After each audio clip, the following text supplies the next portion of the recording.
All right, hello everyone, and peace of Christ to all of you. More than 200 people killed in Sri Lanka.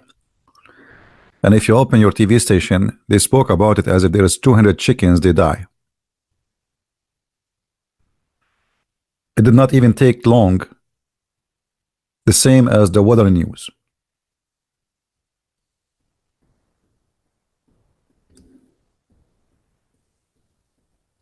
When a criminal, he attacked a mosque in New Zealand, the Prime Minister of New Zealand, the Prime Minister of England, the President, the Prime Minister of Australia, I mean the whole world is crying. And even they played for them the Adhan in the Friday in all radio stations in New Zealand.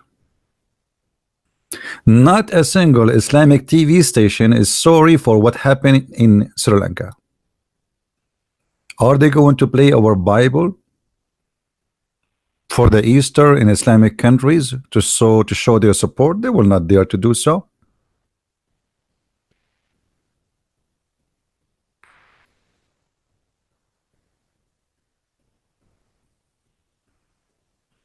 Coward and liars. Western countries, they always cover for Islam. Nobody wanna go and say the problem is not the terrorist, the problem is Islam. Why we have Islamic terrorism? Because of Islam. Nobody wanna say the truth.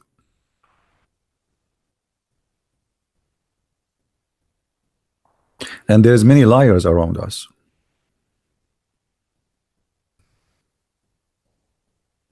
There is a Pope who is a liar. And notice here, we are not talking about the Catholic, we are talking about this Pope. This Pope is nothing but a liar. He said, and I quote him here, it is not right to call Islam a terrorist faith. So what is right, Mr. Pope, to call Islam what? You are a liar and you work for the devil, you don't work for Jesus. What you will say for 207 Catholic Christians killed today in Sri Lanka, you will say to them, it is not right to call Islam a terrorist faith.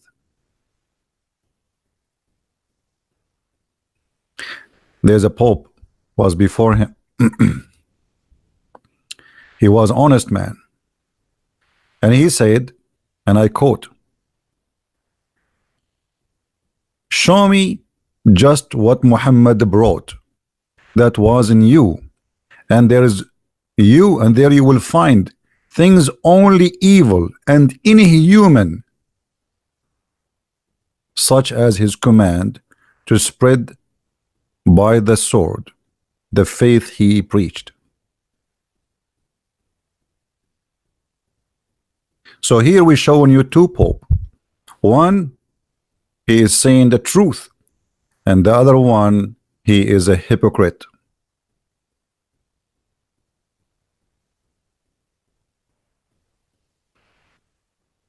And be careful, don't attack the Catholic. You see, one of the beautiful thing here today happened, even though it's a sad day, that today all of us, we are united behind the Christians who they are Catholic in Sri Lanka. When we saw our brothers and sisters being slaughtered, we did not remember what the church they go to. We remember that those are Christians.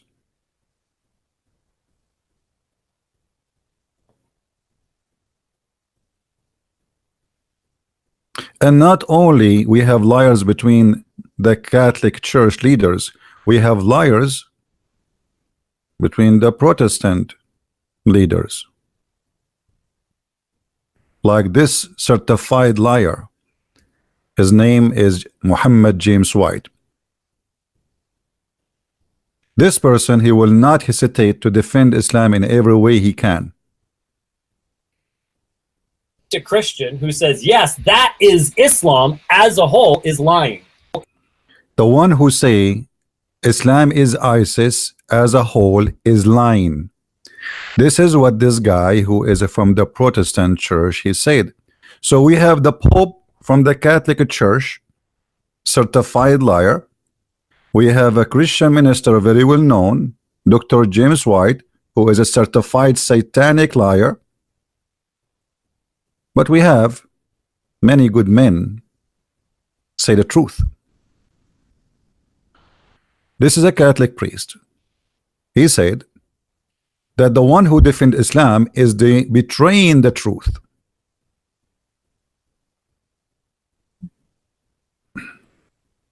And he's speaking against from the Catholic Church. Catholic leaders who defend Islam are betraying the truth.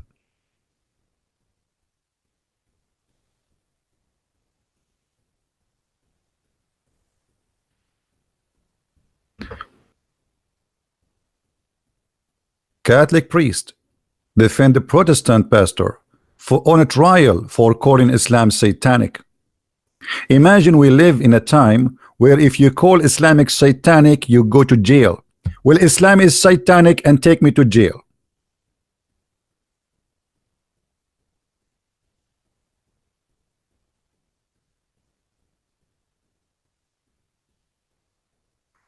Those good men who speak the truth, we should stand behind them and never leave them alone.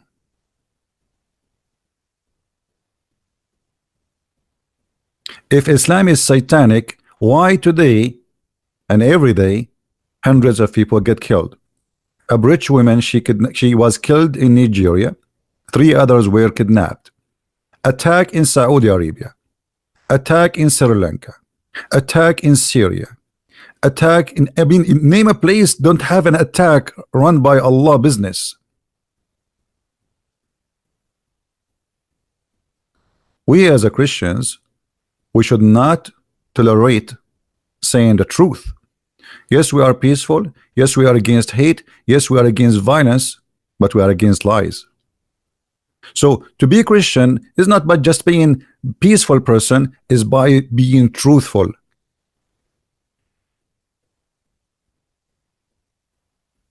If you cannot be truthful, then don't ever say you are a Christian.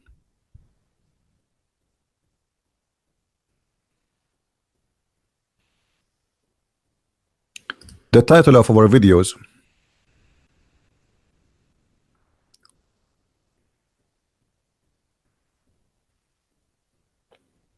is the Antichrist.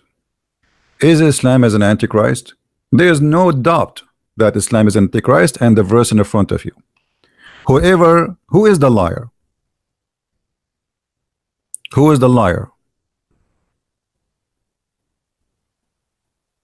The liar is he who denieth that Jesus is the Christ, and he is an Antichrist, that he denied the Father and the Son.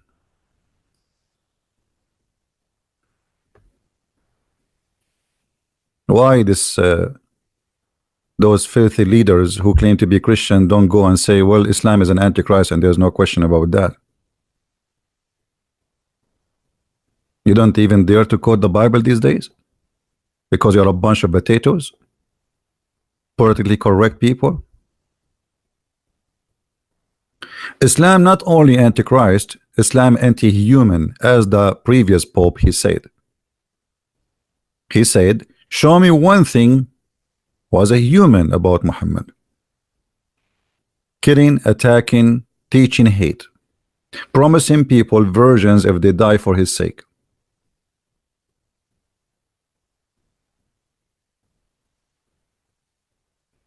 So my friend, if you look at the title of my video, it says, is Islam an Antichrist cult? So today we have 2 topics in one dish, Antichrist and cult. Now what is a cult? Can somebody help me to give me definition for a cult? What is something considered to be cult?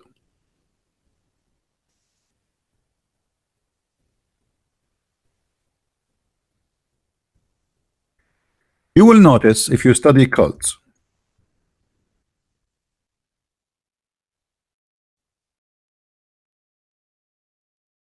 that all cult leaders They share the same thing.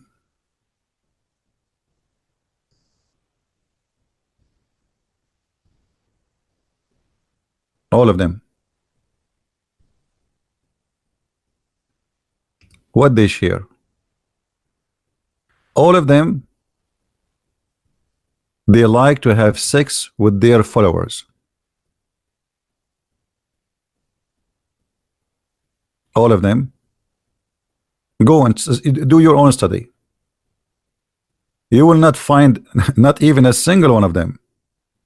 He don't give himself a privilege about having sex with his followers.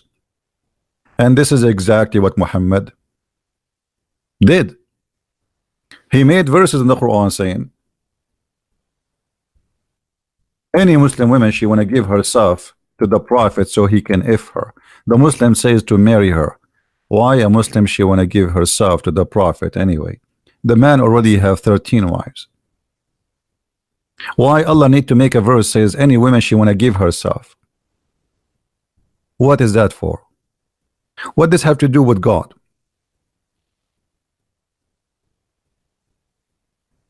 All cult leaders, they share same interest. Money, sex, power, which means control. And Muhammad is one of them. And he is one of the most dangerous cult leaders.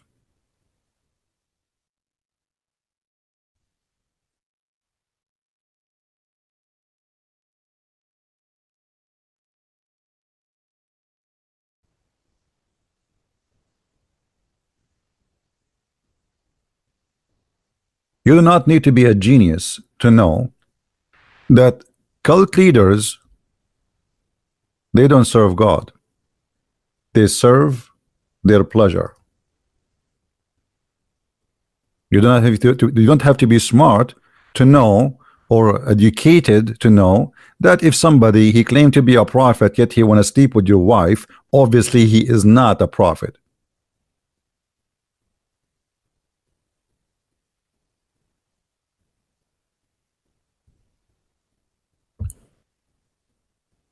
The wife of Muhammad, she was very young, but she is not a fool. She knew that Muhammad is a false cult leader, and this is why she said, I see that your Lord, he rushed into your desire, Muhammad. What desire she is talking about? Women.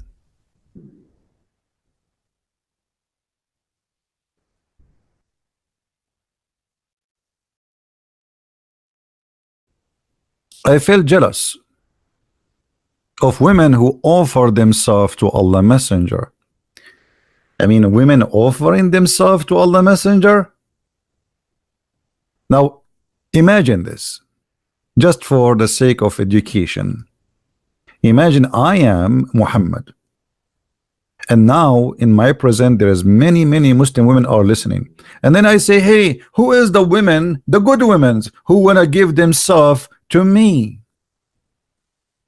I mean, isn't that fantastic and clear proof that I am not a cult leader?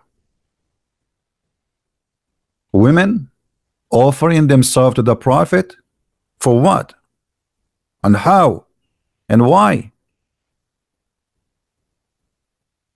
Women, they come in line and say, hey, I want to sleep with you because you're a prophet. So if you are a prophet, you have a privilege, and the privilege is your penis should be happy.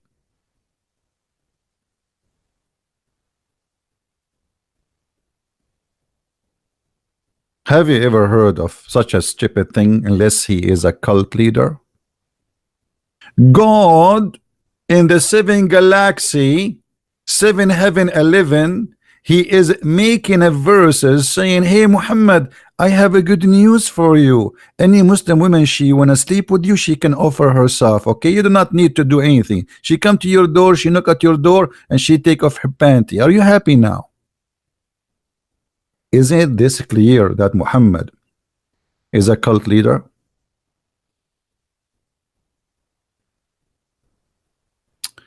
I want to show you something in the Quran.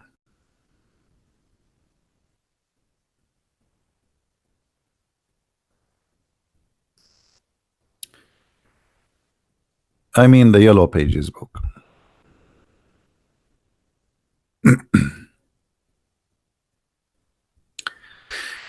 In the Yellow Pages book, Muhammad, he said, trying to copy the Bible.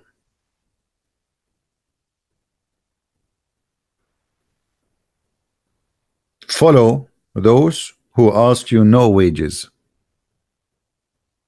Who ask you what? No wages. Who is the one who's talking here? Anyone knows? Who is supposedly speaking here? Who knows? This is chapter 36, verse number 21. Who is the one who's talking here? According to Muhammad, those are the disciples of Jesus. And no wonder they are saying, follow those who ask you for no wages. Not obey, by the way. This is stupid translation. It doesn't say obey. It says, follow those who ask you no wages. Let us change the translation of this donkey. Whoever he is. I mean, we cannot find one donkey he knew what how to translate.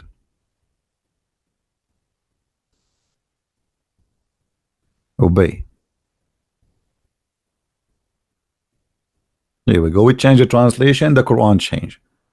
Just change the Abdul. Change the Abdul, Allah changed himself. That's it. The word of Allah changed by changing the Abdul. Follow those who ask you no fee, no wages. What fee, you idiot? Supposedly now we fix it. It's okay. We got it. Okay, wages. So ask you, follow those who ask you no wages, no return. So why Muhammad asking your women to sleep with you? Why Muhammad he making verses that the fifth from every attack is for me? And not only the fifth from every attack is for me, the best of the attack.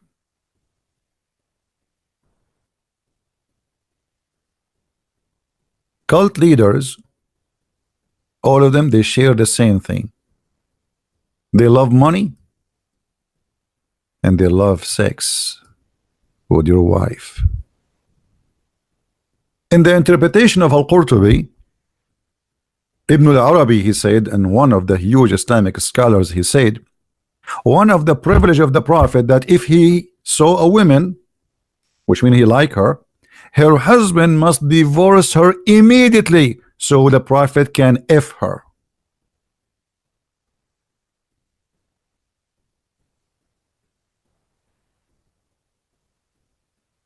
A privilege. It's a privilege for the Prophet. I mean, don't a prophet deserve a privilege? We just showed you a verse on the Quran saying, follow those who ask you no wages. And look at the list. Muhammad, he made a special privilege for just for him.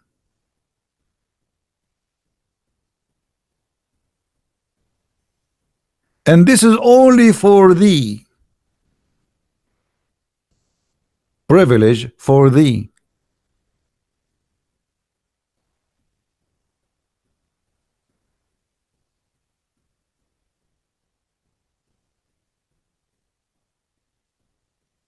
Do you see it?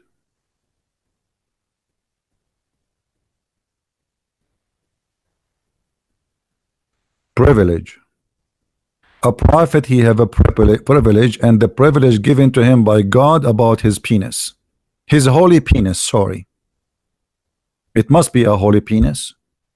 Otherwise, why his penis should be treated differently from other penises?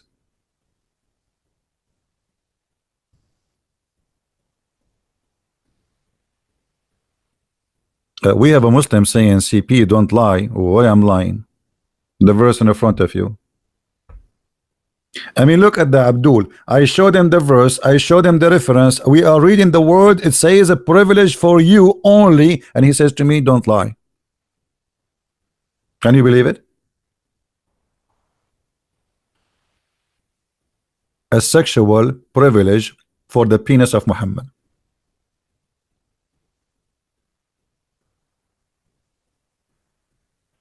If you cannot see that this is nothing but a cult leader, I don't know what to do to you. A privilege. This is only a privilege. All those women, they can sleep with the prophet, and this is a privilege only for the prophet. Any believing women, she come to the prophet and she say, hey prophet, take me. And it is a privilege. Question: why Allah gave Muhammad the privilege about his penis? Any Muslim?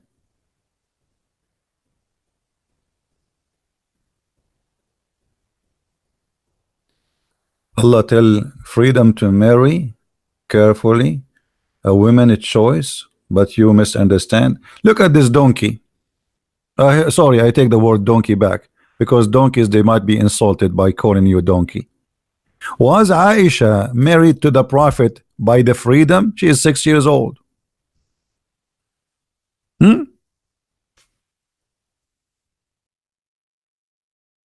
Her mother, she grabbed her from the swing and she gave it to the prophet. Are you there, Mr. Camel? Aisha, she was free to marry the prophet, a child at the age of 6, and she was playing with her dolls.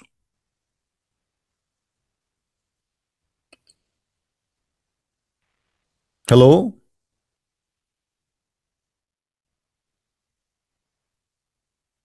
And here you see other side of cult leaders. They are not only they seek benefit, sexual benefit from women, they go far, and they are child molesters.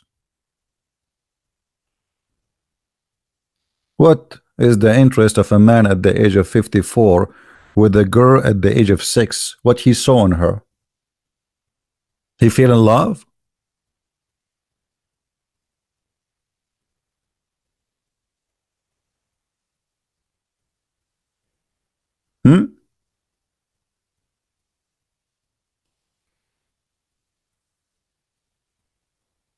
A cult leader.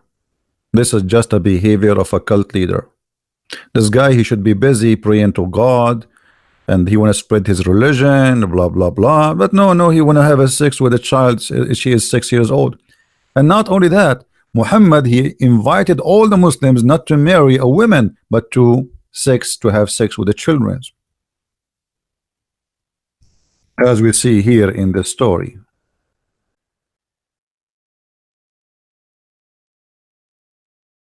Muhammad, he advised his companions not to marry a woman. Go and marry a young child, so you can play with her. What is the reason to have a female child? So you can sport with her. Do you see it, guys? Do you see it says play with her? Do you see the word play with her? Muhammad is not only a cult leader, he is the devil. He is asking men, adult men, in his age, in the age of 50 and 60 and even 70, not to marry women who they are widows or women who they are women. Go and marry a child, and what is the logic? So you can play with her, and she play with you.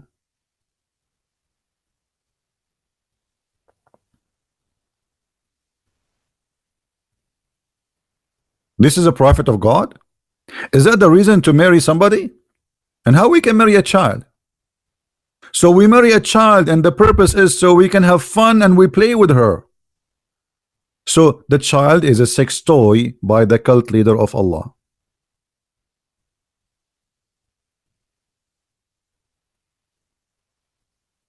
Do you see it? Where is the Muslim? Say to me, you liar. Just say it. I mean, it's in front of you. Do you respect a man if a man he come to your son-in-law and he says to him, why you marry this woman, which is your daughter, go and marry a child so you can play with her.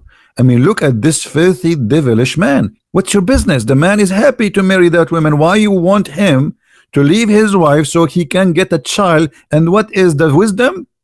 So you might play with her. And here this is telling you that Muhammad, he enjoy sexual activities with the children.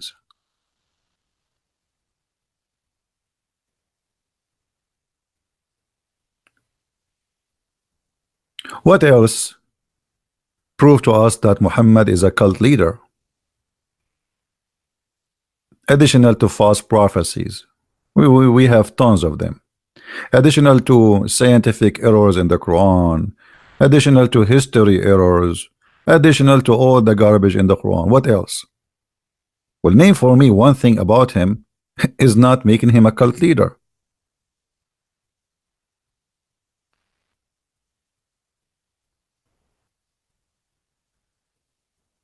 Many of you, they speak to me almost for sure, those who need help, and it's for free. Have you ever heard of a prophet? He will talk to you if you pay him.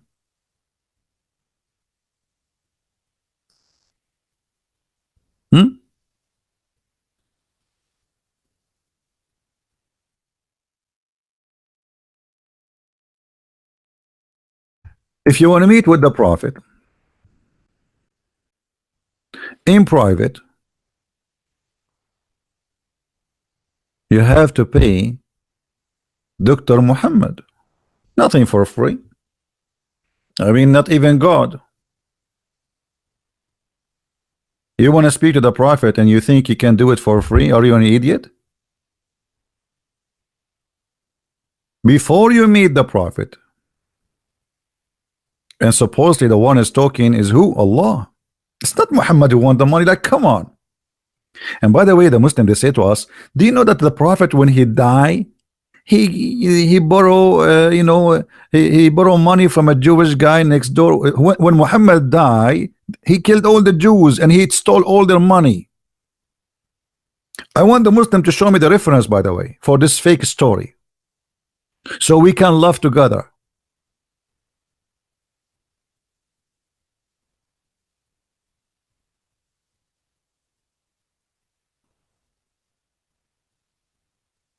Even if you insult the Prophet Muhammad, Muhammad will forgive you. You are a stupid and you are a liar. The Prophet, he said, did you want to show you the reference? Even if you say the Prophet is a black, kill him. The one who said the Prophet is a black, kill him.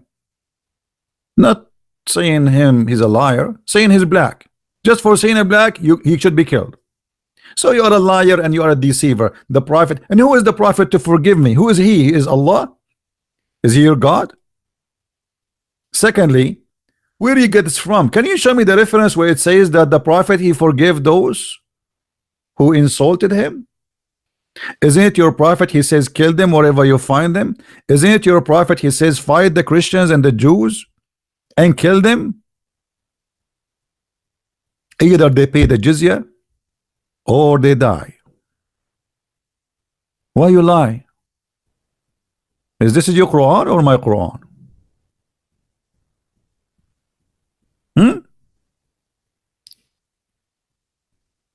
The Christians did not do anything wrong with him. He want to kill them and they did not do anything wrong with them. And you are saying to me the Prophet will forgive you. You're right. A woman, she made a poetry against him and she is 83 years old. Muhammad, he split her two pieces by tying her feet between two camels. You see how much merciful he is. Muhammad, he put nails in the eyes of those who left Islam.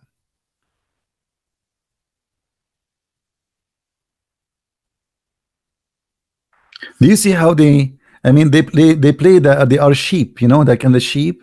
Well, you can change your uniform as much as you wish. The verse in the front of you. Take not Christians and Jews as a friends. So he will forgive me as what? As a friend? What about 9:29 where it says kill them?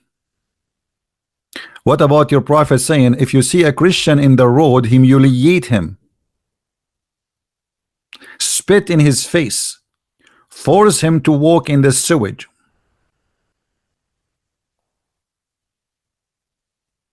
So you want to give us an idea that your prophet was a wonderful person? You know what? I that's it. I believed you. I mean, just say to me 2 words, and that's it. We will cry with you.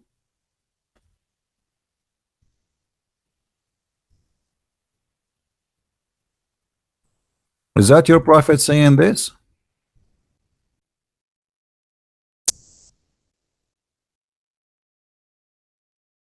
Where is the guy who was saying the prophet of Allah will forgive me?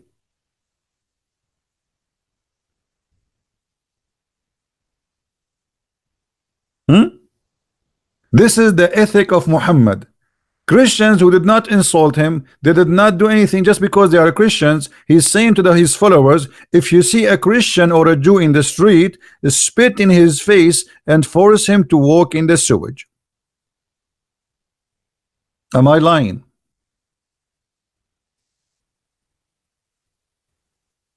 Don't give him a pass.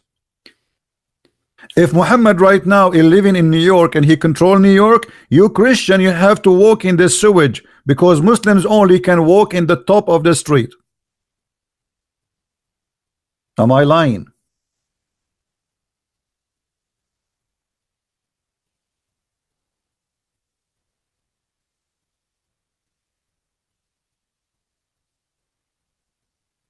So why you lie? Why you lie and you say to us that Muhammad, he is a nice person, he forgive you, all this garbage you say to us?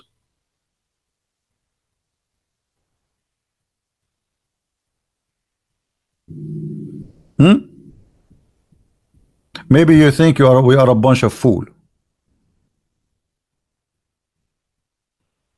right? Yeah, this hadith is weak, yeah, but it's Sahih al-Bukhari, it is Sahih Muslim. Weak what?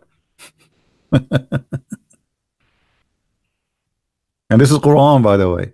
The Quran says that, not only the hadith. The Quran says وَيَدْفَعُونَ الْجِزْيَةَ عَنْ يَدٍ وَهُمْ صَاغِرُونَ. They have to pay the jizya with humiliation. This is Quran.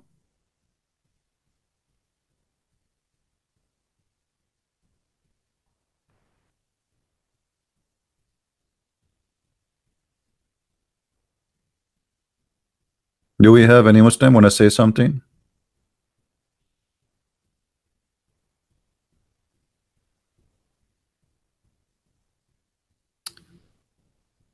Thank you, Bam.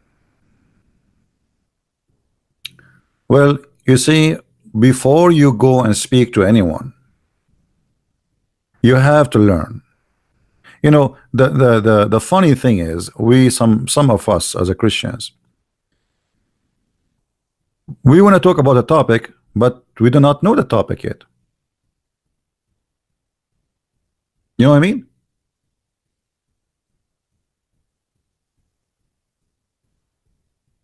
So if you want to speak to somebody, he is a Muslim, about Christianity, before you speak to him, you should learn very well about his stupid cult.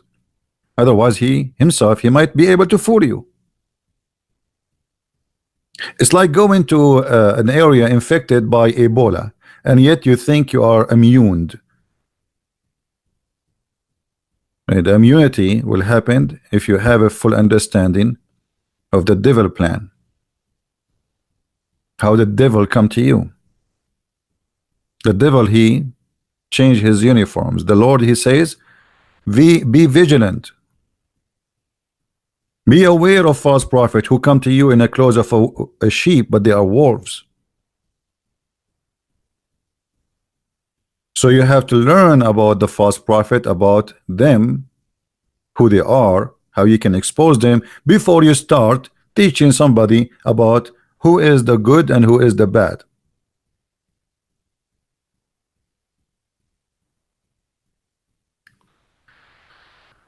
Does this text exist in Islam? I don't know what do you mean, my friend. Chapter 28, verse number 59. I don't know what you mean. What? What 28:59?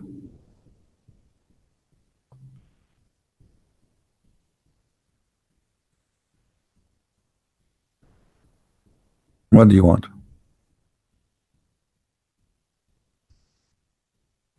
This one?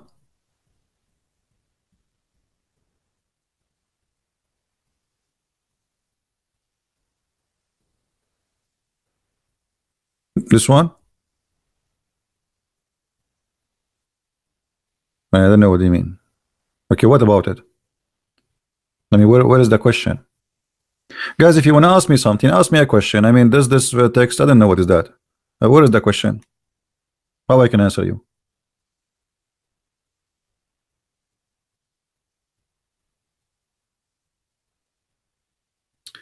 Georgie is saying he will quit donating if any Abdul can prove me wrong. Well, Georgie, I think you have a problem now. You have to donate forever.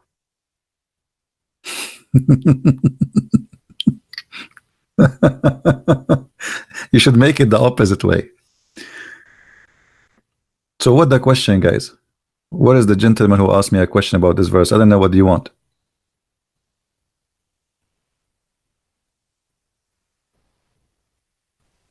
Does Quran 28:59 end Islam? What does that mean? With my respect to you, my friend, I don't understand anything what you're. What end Islam? What this have? I don't know. Anyone understand, guys? Maybe English is not your first language. Maybe because my English is not my good. I don't know. But I cannot understand what you are saying. What does have to do with the end of Islam?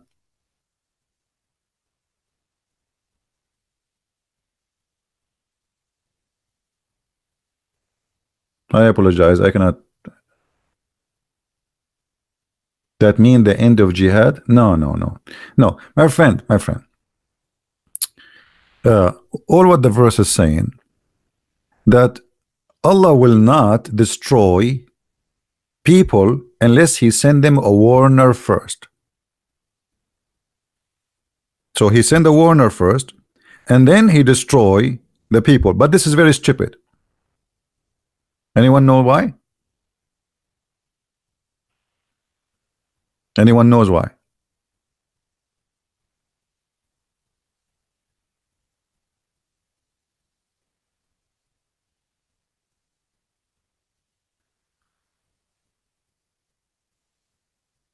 If Allah will not destroy a nation unless He send them a warner, then there's many nations are not exist today no more, and they never receive a warner. They are totally demolished. Secondly, the Quran says in different verse, we never send a messenger except in his own language to his people, which means there's no prophet will be an Arab prophet for somebody is from India or Sri Lanka. We never send a messenger save with the language of his folk. Do you see it, guys?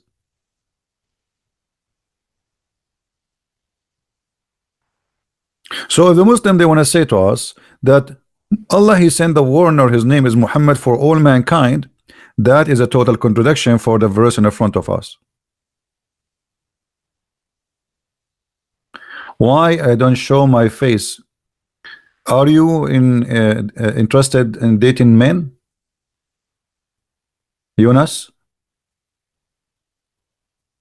Do you like men or what? Why you want to see my face?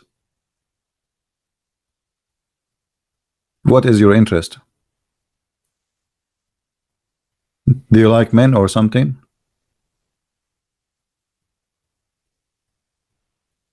Why anyone want to see my face? What's your business?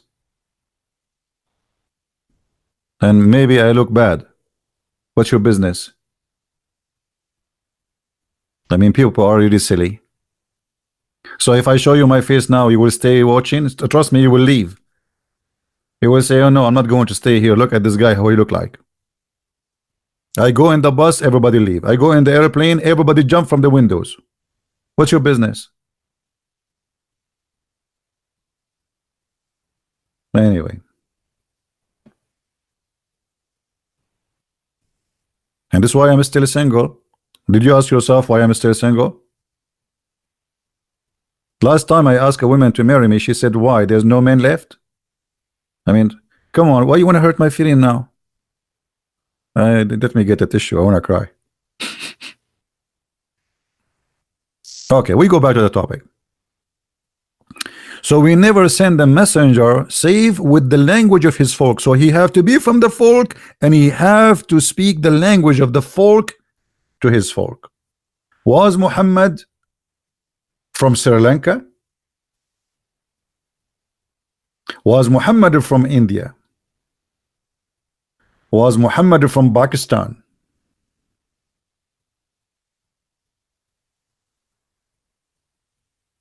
Hmm?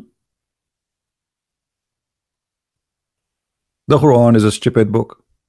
And this is another sign of a cult leader who teach cult contradiction. How you say that I will never send a messenger?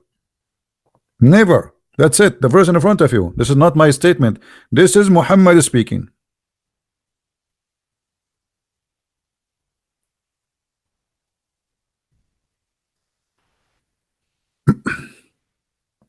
CP is not a human. That's a good one.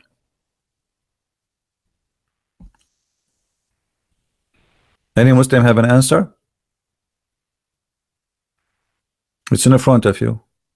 So this verse actually proved that Muhammad is a big fat liar, because no messenger should be sent to any nation unless he is from the nation, speak the language of the nation. So why?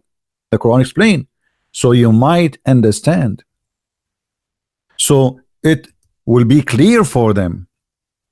How you can have a clear understanding of Islam if the Quran is in the language, it's not yours. If you say no, it's clear, it's mean Allah here is lying. Fahim is asking me, what do you think about the jinn? This is another lie Muhammad he copied from, you know, from the Persian and from the Indian stories. Genie in the ball. What I think about the jinn? You have to be stupid, certified stupid, to believe there is jinn. And not only that, the Muslim, they believe that jinn, they can have sex with them. If you have my book Sex and Allah, you will see how a guy, he saw his wife bushes, and you know what I'm talking about, between her legs in fire, claiming that this is must be because she had sex with the genie, because genie is made from fire. Makes sense. I mean, fire with the bushes, she go on fire there. Hmm?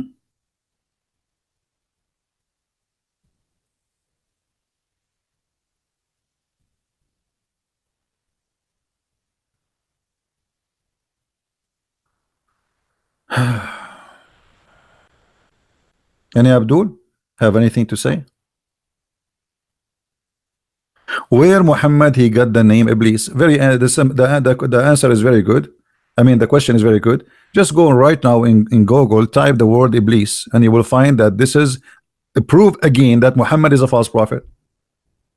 Because why Allah he used a word which is a Greek word?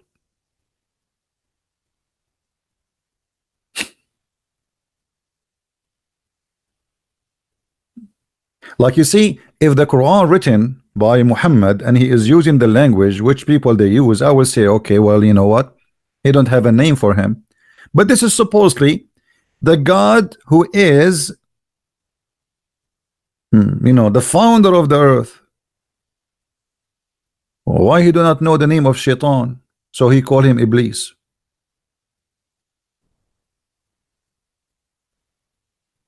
Same for the Bible. What is the name of the Bible in the Quran? Anyone knows? What the Quran called the Gospel, the New Testament?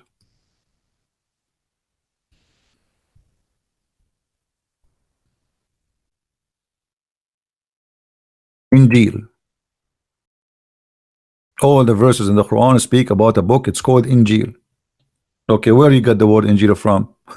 You see, the Muslim, they say to you, and this is additional proof that Muhammad is a cult leader. They say to you that Isa, which is supposedly Jesus, which we do not know who is Isa, and another cult stupid talk, that Isa, which is Jesus supposedly, he was sent only to the Jews. Okay, how he sent only to the Jews, but his book is a Injil? Let me make it simple for you. I am a person who was sent to the Jews, but my book, its name is Ching Ho He Ho Wow. What?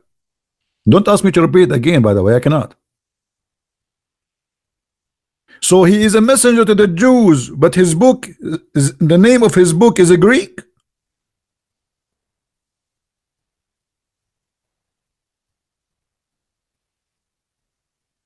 I mean, who's stupid here?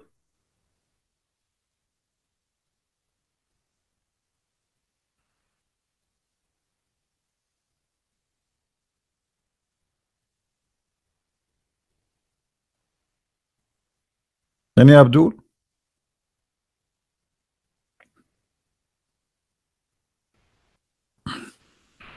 Yeah, I told you what happened to me in Air China. Actually, I like to go in Air China always. You know, I asked the girl for a water. She went and she came back after 15 minutes and she had a beer. And I said, water, water. She did not answer. I got the beer. And the beer is so huge, big. It really tastes so good, by the way. I think it's halal, I think. Then I asked her again for water. I'm thirsty. I want to drink water. I don't want beer. She brought me a beer again. I mean, if you are a person who like to drink, go in Air China. You ask for water, they give you beer.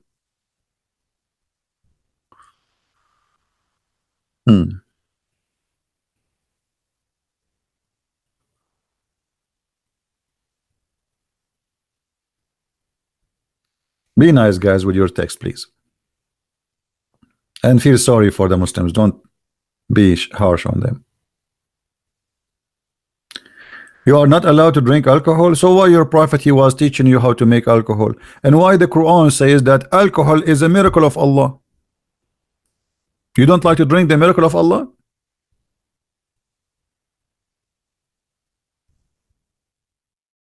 Many Muslims, by the way, do not know that Muhammad, he claimed that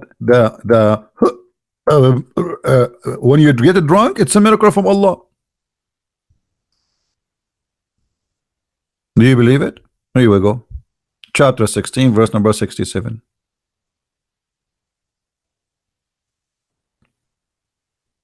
This is a sign from Allah? Did I lie? Here we go. It's in front of you.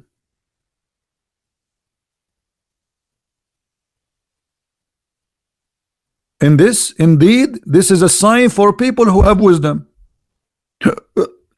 Brother and sister, I'm now enjoying the sign of Allah. I drank a lot of beer, camel urine. Are you there, Fahim?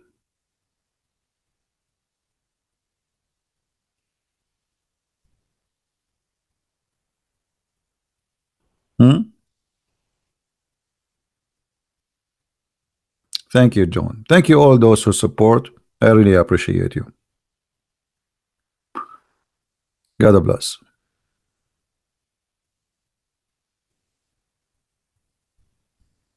Are you there, Fahim? Why Allah claiming that making you drunk is a sign from Allah and only those who have wisdom, they understand it? Any Abdul in the bushes?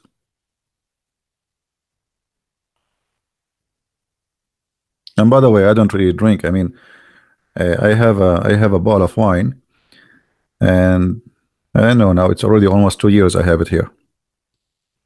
I think it's still I have maybe 30% of it. You believe it? Almost 2 years. This is how much I drink.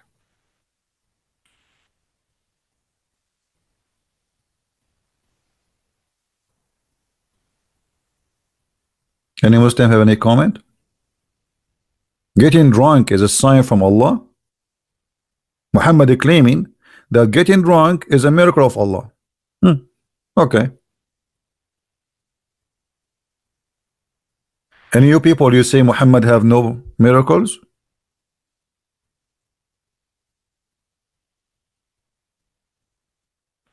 Are you using it as a souvenir? Actually, it was a gift. I have a neighbor who came from abroad. He brought me. No, actually, not this one. I have another one. It's still open, but it's not wine. I don't know what the name. Hold on, let me read the name, because I'm so expert with alcohol. I have no idea what. You see, when I go, if I want to buy a beer, do you know what the only name I know? A Heineken. Because this is the only name I know. I don't know. Like they said, what do you like to drink? You know, Heineken. I learned it long time ago, and that's it. I'm stuck with it. This is how expert. I am not expert in drinking. The same I am expert in Quran. Hold on, let me see what the name of this thing. I don't know where I have it.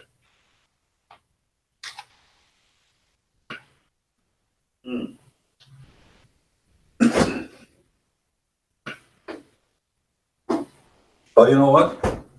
I think I gave it out. I don't know the name. I think I gave it out. I cannot find it. But it have like a yellow color. I don't know what it is inside. I don't know. He told me it's nice, whatever. But no, this is not a beer. It's not. It's not a beer. It's not a beer. No. Anyway, so any Muslim is there a hadith that talk about miracle?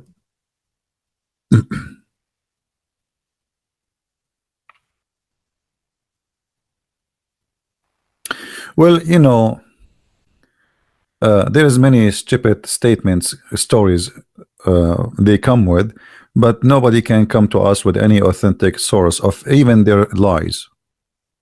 As an example, Muhammad, he made the lizard convert to Islam. Did you hear this story? A Bedouin man, he came and he have a big lizard, the lizard of the desert. You know, they call them not lizard, actually they call them dub. So the dub is like maybe 30 to 40 centimeter long, can go. Is not harmful, and the Arab, they used to kill it and eat it. So the Bedouin man, he came and he have a dead lizard in his hand, or let us say in the back of his donkey or horse. So Muhammad, he said to him, why you don't convert to Islam? The Bedouin man, he says, if my dub, my lizard, my desert lizard, convert to Islam, I will. So Muhammad, he said to him, bring me the lizard. And then Muhammad, he said to the lizard, who I am? The lizard, he says, the messenger of Allah. He said, and who is God? He said, Allah, and he looked up, the lizard. And then he says, and what you believe? He said, I bear witness that there is no prophet but you, and Allah is God. The lizard converted to Islam, he took Shahada.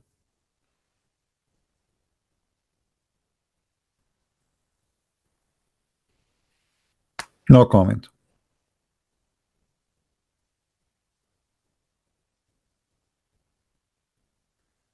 Why I don't use my Skype? What the point? You want to, you know, if we have a Muslim debate me, we can use a Paltalk. We use Paltalk. We use Paltalk for many years. Skype became a very, you know, a bad choice. I have new ads every day by thousands.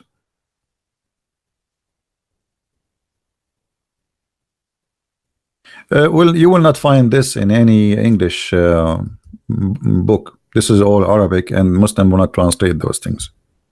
But maybe if you search on Google, let me see.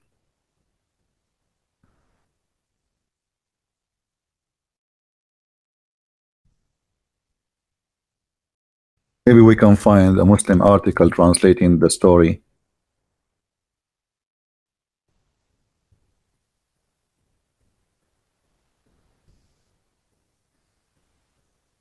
Here we go. Okay. Who is the one who asked me for the story?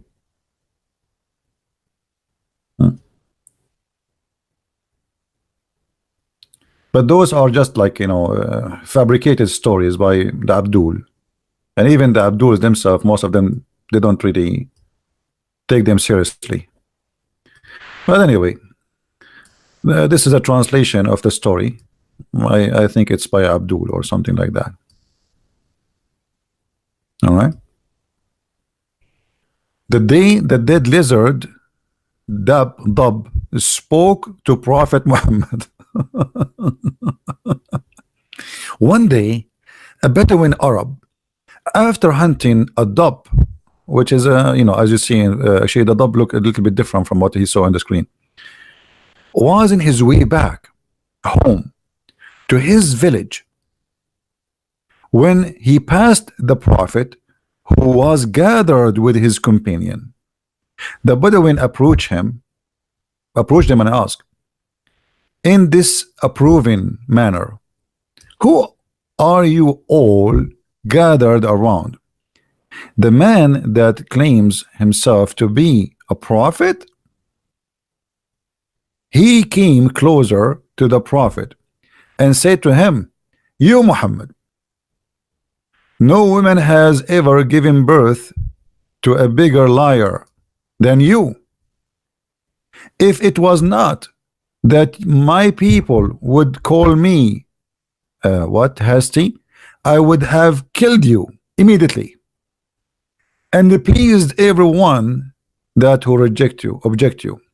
The Prophet and the companion Umar, let us go to the story here.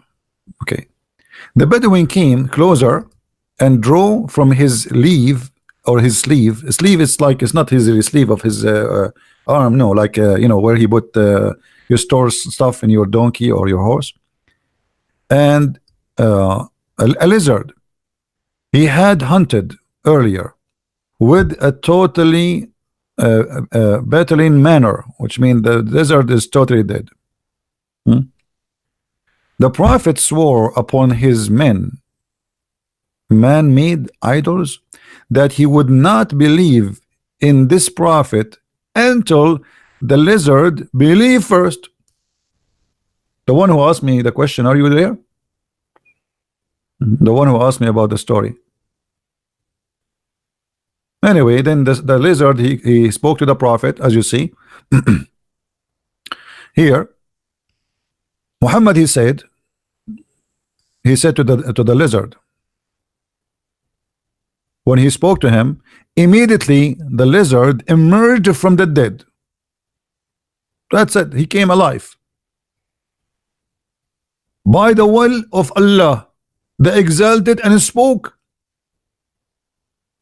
in articulate manner, brother, understood by all Arabs. So this lizard, he starts speaking Arabic. Not only he speak, I mean, it's not only the Prophet he speak, and to the lizard like in their own language. No, he speak Arabic. All right. He replied to the Prophet, "Here I am at your service, sir." The lizard says to Muhammad. "For your pleasure, sir." The lizard saying to Muhammad, "The Prophet of God of all creation." Muhammad is a prophet for the lizard too. Not only prophet for a human, he is a prophet for the lizard. The Prophet asked the lizard, the meaning of which is, "Who do you worship?" The lizard replied, and remember, this is the Muslim translation, not my story, "The one that owns the throne above paradise, and the earth among his dominion, and in his seas follow his stream, and in paradise is his mercy, and in hell is his torture." Here we go. This lizard is a very educated lizard. He knew everything about the Quran. He did not take a lesson. He did not go to the mosque, but he is a Muslim already. He knew. Not only that, he give interpretation now. He's like Al-Qurtubi, Al-Jalalain. He's Ibn Kathir. You never know. Maybe this guy is the son of Ibn Kathir. And then the Prophet then asked the lizard, the meaning of which is who I am. Who am I? Muhammad asking the lizard who I am. I mean, this is a good question. The lizard, brother, he said without hesitation, look at this, not only like he did not think, oh, let me call a friend. No, no, no, no. The lizard, he answered, the dub lizard answer without hesitation. You are the messenger of God, messenger of Allah, supposedly, of all creation, and the last of all prophet. So this lizard, he knew everything, man. We should have this lizard in the Deen show.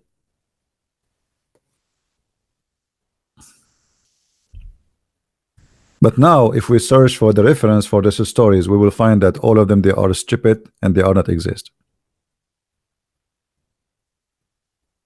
This is all in interpretation. We cannot find really. If anybody can find me, if a Muslim listening, he can find me an authentic source for this story, let me know, please.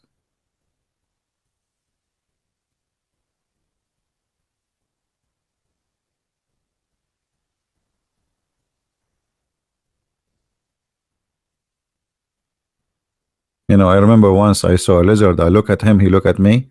I look at him, he look at me again. And then I look at him, and then he look at me again. But you know, here, guys, you remember that Muhammad, he says that the lizard is the enemy of Allah. I mean, how this lizard is a Muslim? Isn't it Muhammad who says the one who killed the lizard, from the first shot, Allah will give him extra reward? Stupidity. How he says that lizard is the enemy of Allah? Because he tried to burn Abraham. And here the lizard is a Muslim.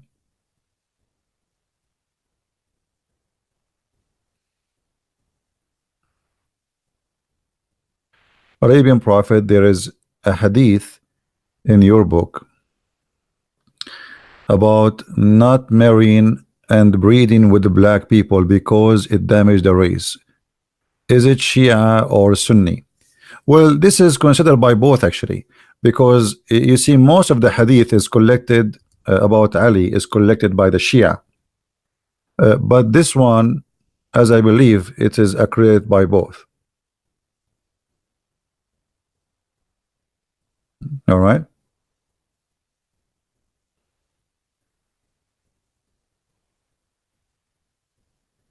And for sure, this is nothing but racism.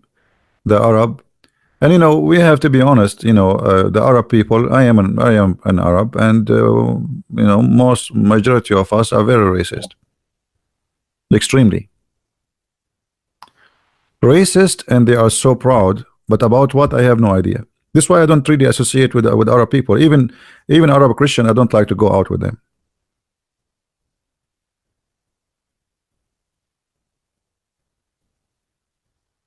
Like you see a guy living in America, he have 5-10 gas stations, he driving the most expensive car, and then he starts saying, America, brother, America, bad country. And I cannot take it no more. I said, you know, listen, you all of you are a bunch of idiots. They are sitting at the table and they are telling me about the bad America. So why you are here? Take your passport and leave. I mean, America is stupid. America is bad. Americans are not good. So why you are here? I mean, you are a big fat hypocrite. You don't like America. Take your passport. Go right now. You know, I will drive. I will drop you in the airport.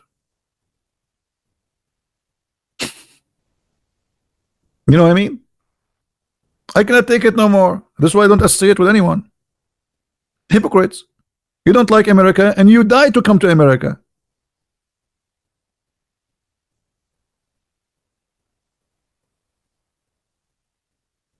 You know what I mean?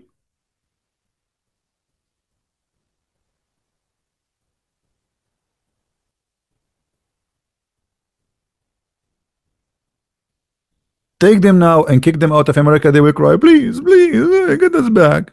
Give them their passport, make them American. They start badmouth America.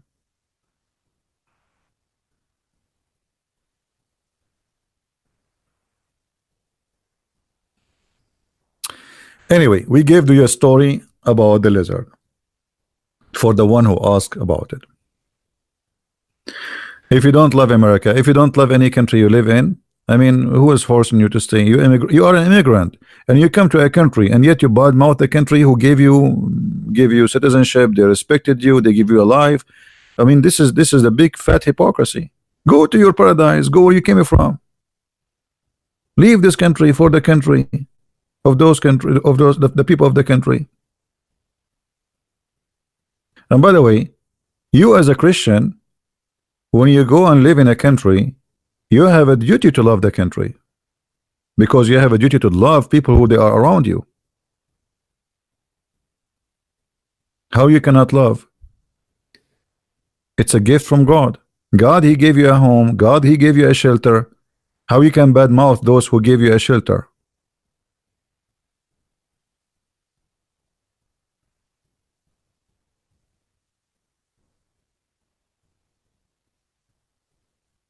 Now, do we have any Muslim he have anything to say about Allah Prophet saying that getting drunk is a sign from Allah? Because I like to witness this sign every day in the Middle East now. What about the 12 Imam? It's a big fat lie. There's nothing called 12 Imam. You see, the Islamic cult is mixed with a lot of other mythology. 12 apostles of Jesus suddenly became a 12 Imam in Islam. Did you notice? And just trying to copy. Jesus have a 12 apostle. Muhammad should have a 12 Imam. I mean, as simple as that. Do you understand what I'm saying? Isn't it obvious? Muhammad is trying to copy Jesus.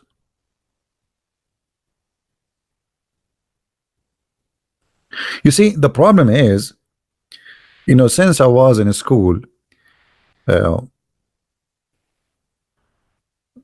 read the same page, but none of the students who they are with me, they see what I see in the page I'm reading. It's the same book, the guy next to me and the guy next to him. Nobody see what I see. And I believe the reason for that, because we learn how to read, but we did not learn how to analyze and to think deeply.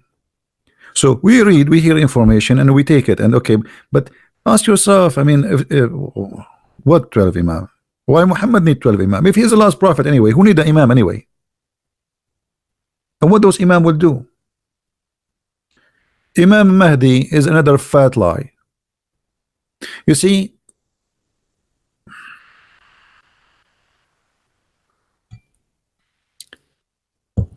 the Muslims, they needed to replace Jesus. They don't have Jesus in Islam, so they have to come with a new Jesus. Muhammad, they don't fit. He's an idiot. So they come with an idea. There's a guy, his name is going to be Al-Mahdi. Al-Mahdi, it's mean the guidance. If this guy is the guidance or the guide, so who is Muhammad then? I mean, this is stupid. And then they come with other agenda, or let us say another fabricated story, that Al-Mahdi, because he is very special for Allah, his mother, she did not give birth to him from her vagina. She gave birth to him from the side of her thigh. There's no way Al-Mahdi will be born of a vagina. Are you kidding me? So it is fiction stories, and fiction stories will make religions. Yeah, she did not give birth to him from her vagina because he's Al-Mahdi. Are you kidding me? They will kill you if you say she is born from a vagina. Hello?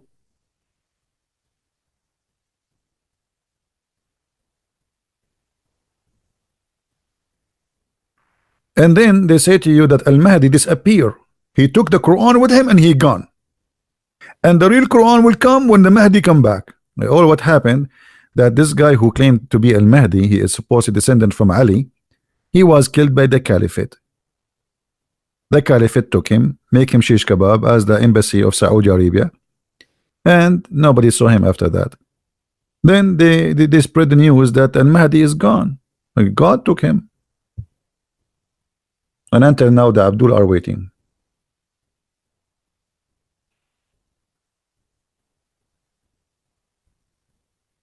Anything else? No, both Sunni and Shia, they believe in Al-Mahdi, but every one of them have different story. You see, it's like you have one religion, but it have two Mickey Mouse. Mickey Mouse of the Shia, he speak differently from Mickey Mouse of the Sunni, but both they have Mickey Mouse.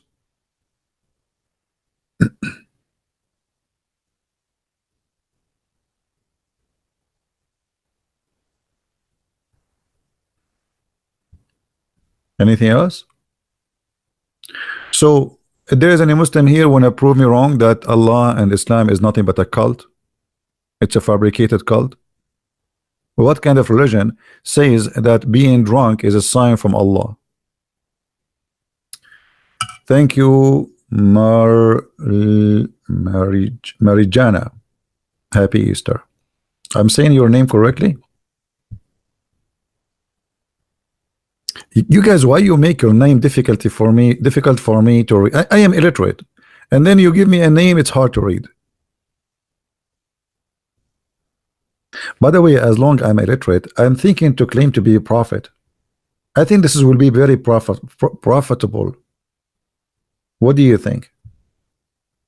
Mariana? Mariana. Okay, I thought it's a Mary. Okay, sorry. Mariana. A nice name. It's coming from Mary, right? Is it true that the some of the Sahaba killed their own family members because of Muhammad? Well, the Quran says in chapter 9, verse 23, take not your father and your brother as a friend, which mean what? Which mean you kill them. They are your enemies. Marija or marijuana?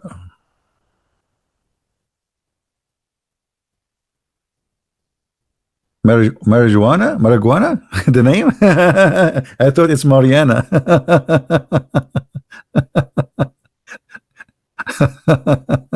You know, this guy Bernie Sanders, he want to legalize marijuana to be. I mean, he want every citizen to have. I mean, this guy he's fighting for us. I mean, you see, I mean, those liberals are really weird. Stop war in drugs, and he's speaking to his followers like, stop war in drugs and legalize marijuana, so everybody have to sleep to smoke. So you will go in the highway, and this is what Bernie Sanders he want. You go in the highway, everybody is high, hi.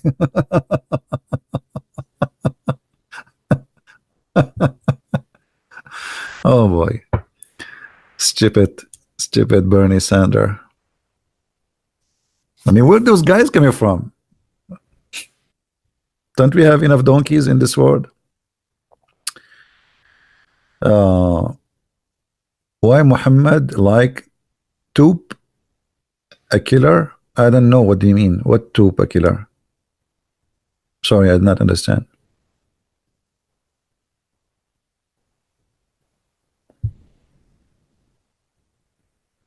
Do we have any Abdul?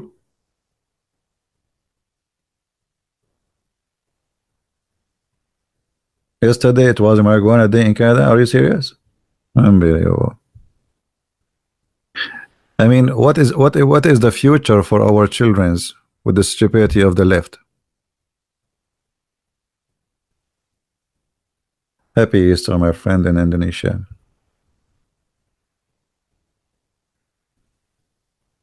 You know, I never smoke a cigarette all my life, and I will never do.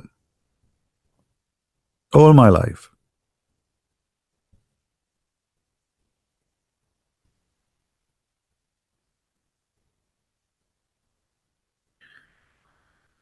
Was it the Muslims from Sri Lanka? Well, according to the announcement, there is a group. It's called Al-Jama'ah Al-Islamiyya, something like that, like the Islamic group.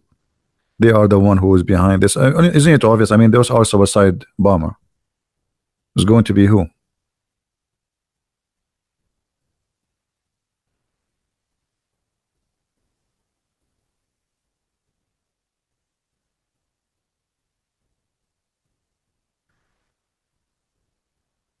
Uh, There's 12 Imam before the Prophet Muhammad. How they can be before him? What does that mean? No, supposedly there's a 12 Imam. Imam is a leader, supposedly. Uh, they will be after him, and they will be from his bloodline, according to the Shia.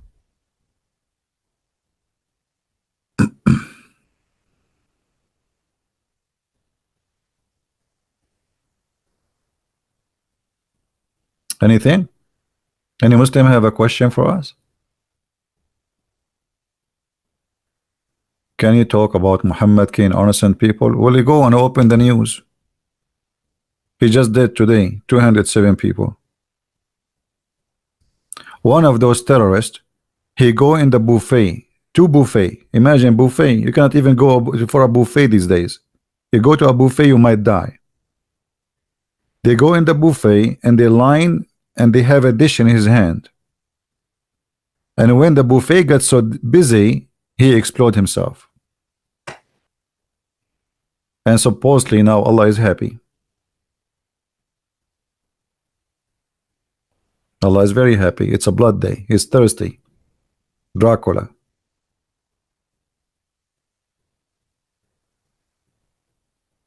And then you go in the West and they are covering up for Islam. Go and ask any, or go open your news. Who is the one talking about Islamic terrorist attack in Sri Lanka? Nobody. Man, it's gone. That's it. They forget about them. You know, there's many reason to forget about those poor Christians in Sri Lanka. Happy Easter. Yes, thank you. They are from Sri Lanka, which is a poor country. They are people of color, and they are Christians. So who's going to remember them? 3 in 1. Poor, dark skin, and Christian. And then you want the world to remember you? They will talk about you for 2 seconds. Trust me, the CNN mentioned the news, the weather news more than they spoke about Sri Lanka. That's it, it's gone. When a criminal he attack a mosque in New Zealand, the whole world is talking about it for 2 weeks, never stop.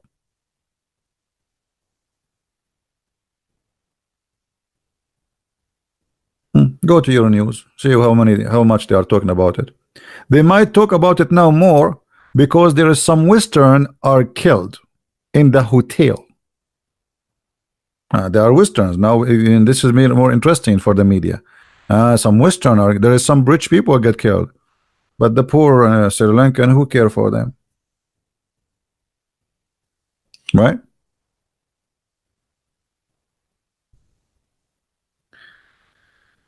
Consider that you are Arab. Can you clarify that the word Allah and God mean the same? No. Anyone who says to you that the word Allah and the word God is the same, I say to you, and you can take it from me to him, you are a certified donkey. When the Muslim they take Shahada, what they say?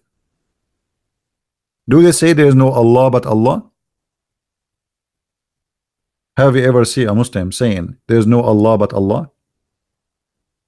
If Allah is a word meaning God, then they should say there is no Allah but Allah, correct? I mean, very simple, and you don't need to be genius. But they don't say that. They say there is no God but Allah. So Allah is not just it's not a word meaning God. It's a name for the God which they worship. Right? But anyway, I saw many donkeys, and yet they claim to be Christians. They are teaching false teaching.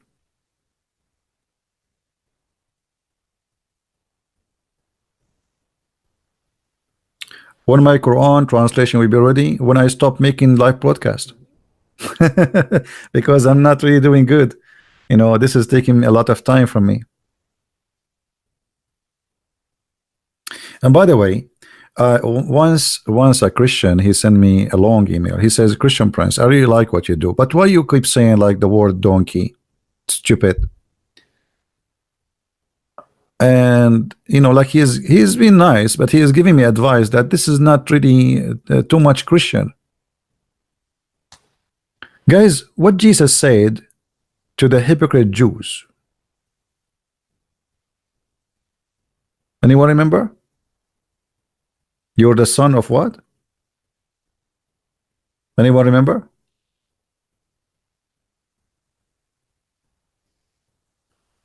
I will let you remember. Vipers. So I mean, some Christians sometime, I don't know them, I have a problem with them. I mean, Jesus himself, he did not say stupid. He said something more far from that. The sons of vipers. I did not say to anyone that. I just say stupid. The Bible says, don't call your brother, the one who called someone a foolish. But the Bible called people foolish too if they do foolish stuff. So if you call somebody a name he don't have, or let us say, if you give him a description, that will be a name unless it is a true. So if I say to you a liar, I'm not going to give you a name. You know what I mean?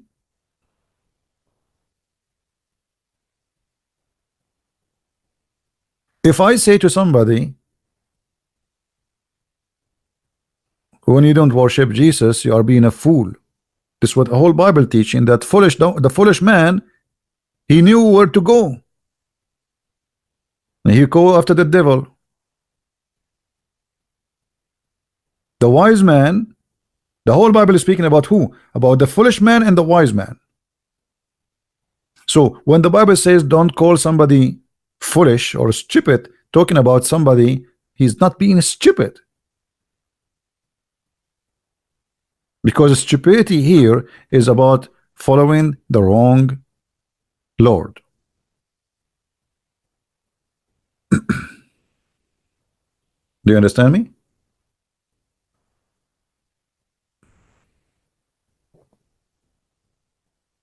And what I can do, I mean, this is who I am. You don't like to listen to me, sorry. This is how I talk.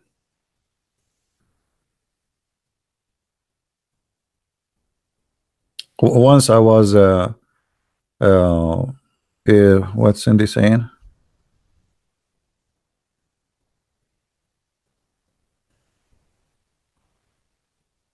Too many texts, sorry guys. May I please ask you for your review on Ilhan Omar remarks?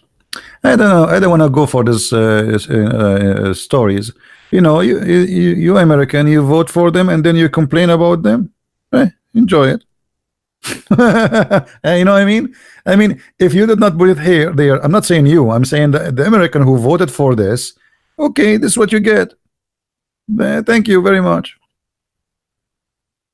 I mean, we put them in office and then we complain why they are there. Good luck.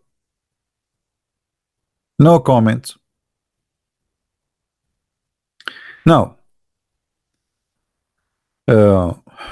once I was doing a seminar, and the priest or the minister in the church, he want to introduce me, but he is worrying about the way I talk. So he starts saying, today we have a brother who speak differently. He don't speak like us. I mean, the guy, he keep going. He's preparing them for the disaster it's coming, you know. And he was worried that those people will not like it. I supposed to speak for like half hour, 45 minutes. Guys, my airplane come and nobody want to leave. They close the door. They will not go. I told them the airplane is waiting for them. I have to go. I will lose my airplane. He will not go. But the minister was worried because he's preparing them. This brother, he's like, you know, he is like, I was looking at him and I say, oh God, what this guy's doing?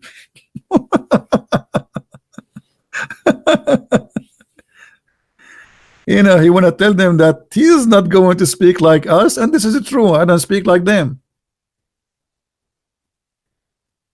We stayed all the time, and people, they're dying laughing, enjoying their time, and the doors cannot even be closed because people, they are all the way. I mean, the walkway. It was actually, it was a stadium. It's not like a church. It's a Um, it's like a basketball stadium. They convert it into a church on Sunday, so it's really big. So the chairs in the ground, the playground is full, the stadium is full, and then the doors, they cannot close it no more. But in the beginning, he was worried.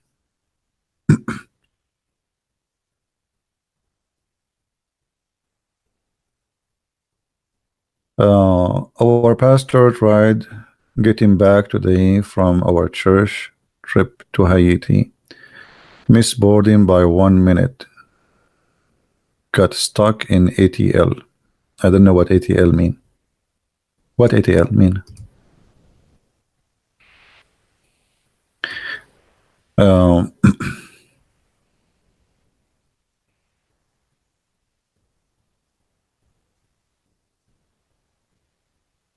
no, my friend. Fahim saying you are not following the command of a prophet Jesus. By the way, the only prophet is exists in this world is God. Other names are just delivering a message of the true prophet, which is God. A man is not a prophet. And to make it simple for you, like we believe Musa is a prophet, right? Yes, he is.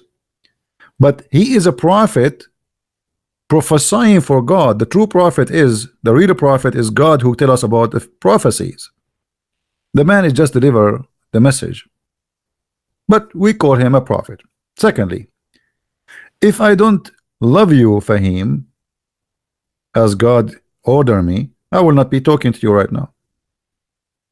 Look, after all what you Muslims did to us, Christians being slaughtered, churches are burned, our countries are demolished, millions of Christians are killed. I'm talking to you. I'm not saying, hey, Allahu Akbar, I want to attack you. Actually, every day I say to the Christians, please don't fall into a hate trap and love the Muslims. Now the question is, Fahim, are you following the prophet who says do jihad against me? You are not. Look like you are not convinced.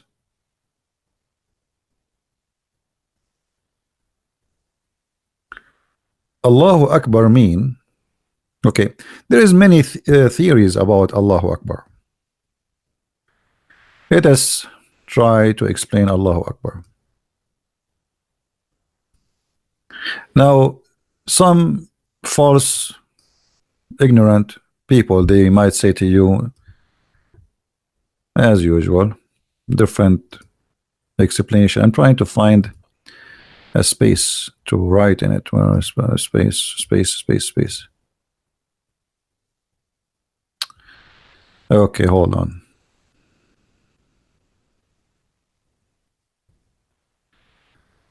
We were right here.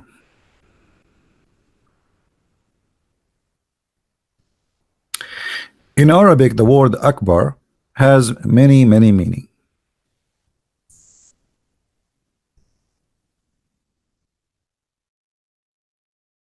So when a Muslim, he says Allah,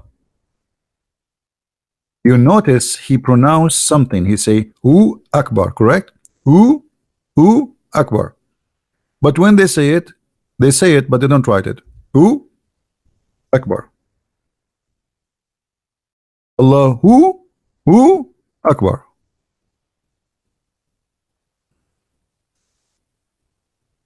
Wa in Arabic mean and. Mean what? And.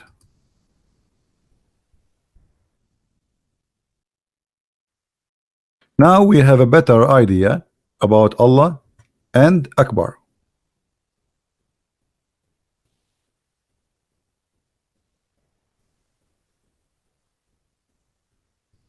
There are two. It's not about one.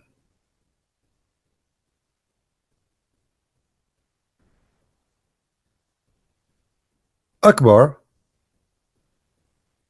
most likely, according to the Arab mythology, he was highly possible he is the sun god. And Muhammad, he came to bring Tawheed, as the Muslims they say to us. Tawheed mean what? Unification.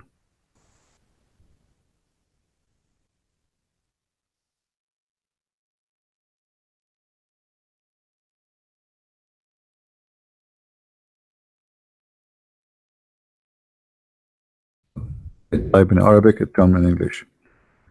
Oh, it's not switching. Tawheed. Tawheed means unification. So why Muhammad need to unify God if he believe in one God? You know what I mean?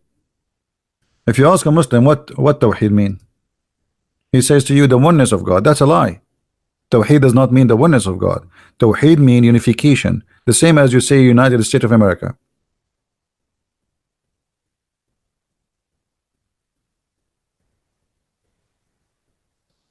The Muslim, they just copy paste. Muhammad, he said Allahu Akbar. Muslim, they say Allahu Akbar.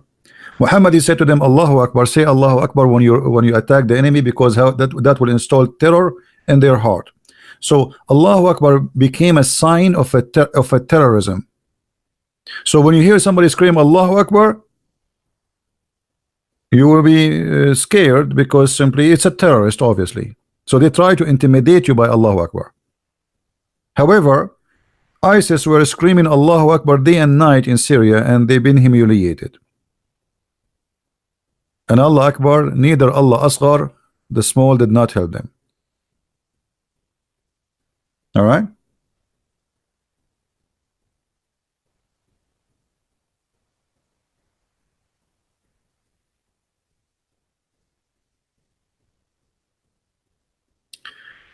You should react to merciful servant video of Jesus is not good in the Bible. I don't know what does that mean.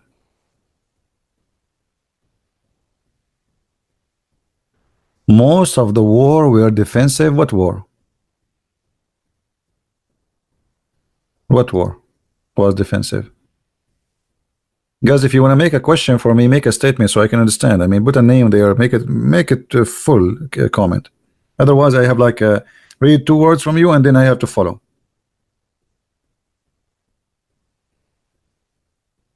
Anyway, so we go back to Allahu Akbar. So obviously, there is a book, but I cannot get my hand on it, where it says that Akbar was one of the idols exist in Mecca, and he was a huge. Akbar in Arabic means big or bigger.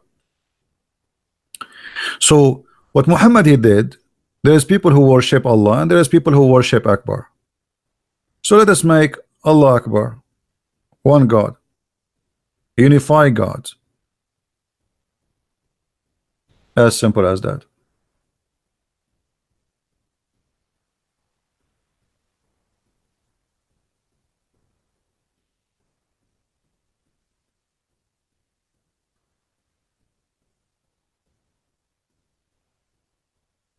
What is the name of the book you're saying? This is in the books, or the interpretation books. Actually, I'm trying to find the reference.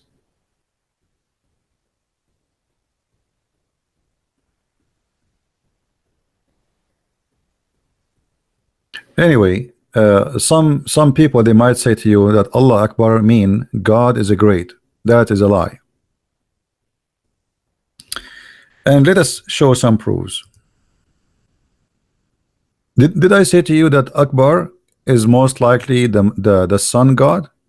Did I say that? I said that, right? Okay. How we can prove that? I mean, if somebody asks you to prove it, how you can prove it? We'll go to the Quran.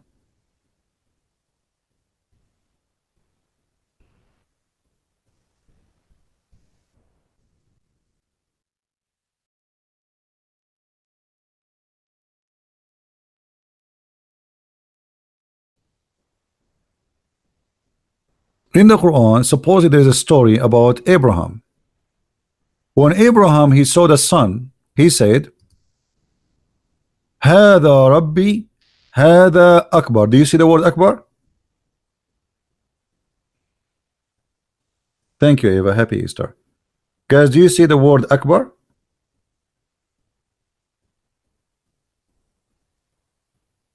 This is Akbar. I just said to you that Akbar obviously is the sun god.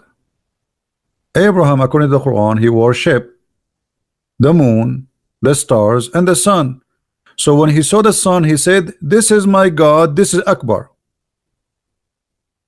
And this is the Muslim translation. When he saw the sun rising, he said, "This is my Lord, this is Akbar." He did not say this is greater.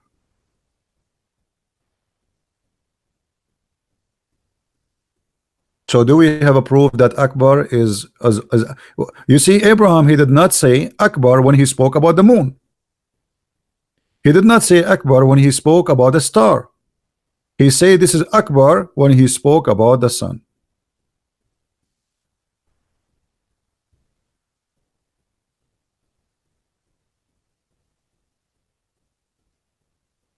Maybe you should send them to me, Rand, if you don't need them.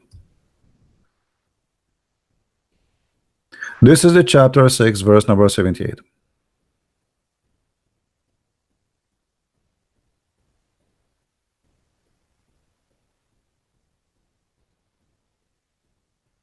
You know, if a Muslim he says, "Oh, he just mean this is the greater," okay, well, the word there is Akbar. So why you Muslims? Why you Muslim? You say Allah is the greater if the sun is the greater. What does that mean? Greater, and by the way, the word the greater is a stupid word to use when you speak about God. I will explain to you. In order to compare between anything, you have to compare between two things from the same kind. Do we agree? It is silly to compare between a TV and an elephant. Correct? Taller, greater, so shorter, always have to be compared between two from the same kind, otherwise it's stupid. So I can compare between a human and a human. I can compare between an animal and an animal. But I cannot say to a man, "You are greater than a dog," unless I'm trying to make fun either of him. I mean, what the greater of a dog? Greater of a, comparing him to a dog. That's not right. So greater, if it exists in this meaning, it should be about comparing between two. So who is the two Muhammad comparing to? So if the Muslim they say Allahu Akbar, mean Allah is a greater. Okay, is a greater from who? That is stupid. You cannot compare God to a human.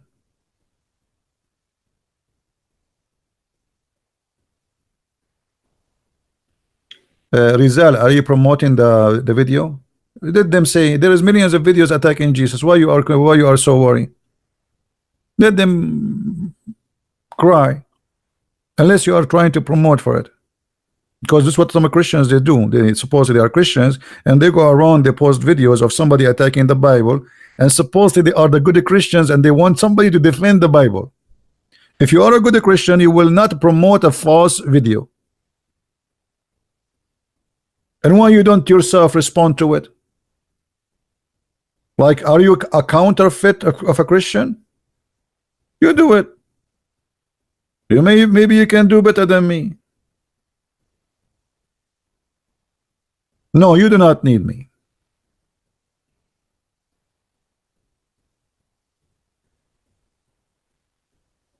Don't promote videos of the Antichrist.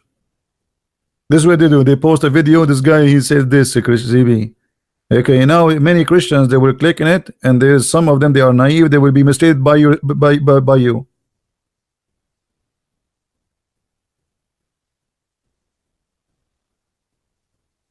And maybe even it's a Muslim claiming to be Christian, saying, why you don't respond?" And maybe this is the same guy who made the video. He wants to get attention.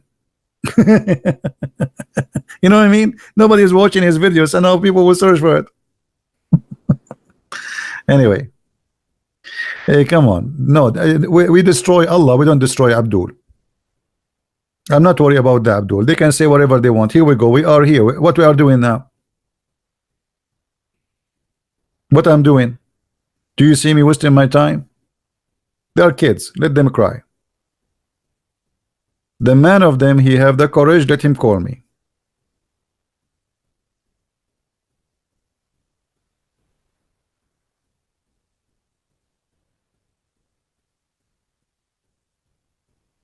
Anything else, guys? Anyone have a question?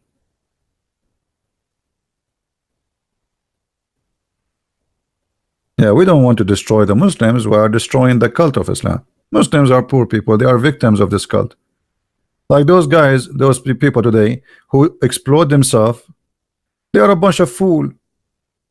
They are worshiping their penis.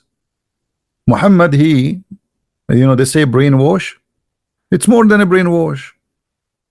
When you are a person who believe truly in Allah, you don't believe in Allah as much you believe in your penis. Those people, they want to die so they can go and start effing women. This is the truth. You don't worship God. You seek the benefit from that God. The benefit of that God, there is women, they are waiting for you. The second you explode, you will be in heaven in the other side, and women, they are going to jump on you. It's a sex ideology. Pure sex belief. Everything about this cult is about sex. Sex is stomach, like from the stomach and down.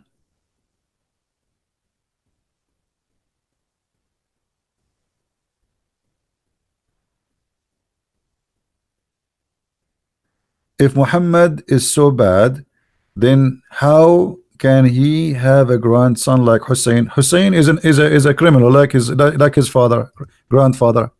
Who said to you Hussein was a good person? Let me show you what Hussein, the sons of Ali, what they did. Hussein, you're right. They are criminals, all of them.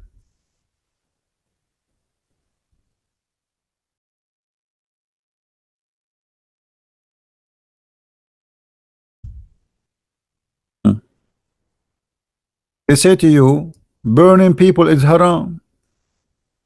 Ali, he burned people alive. Do you see it? This is the father of Hassan al-Hussein.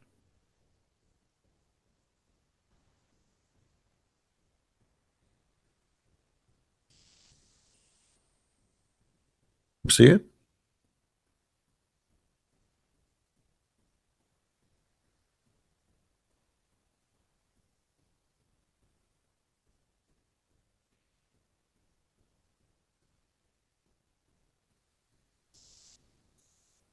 And Muhammad, by the way,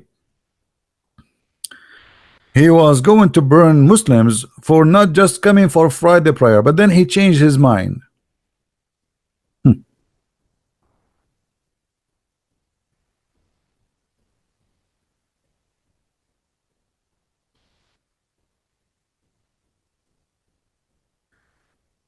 So guys, I hope that we are spending our time with you and it's useful for you. I really love, or I love it when I see Christians, they are able to refute, not only to refute, to demolish the cult of Islam. So I hope that you guys, when you watch my videos, I have thousands of videos.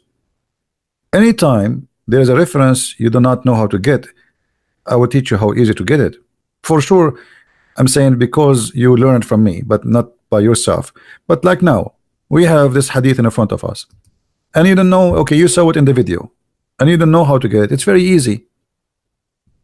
Try as if you are doing copy paste. For sure, you cannot copy paste a video, right? Just type few words as it is exactly in the hadith, word by word, and put it in Google, and you will find the reference.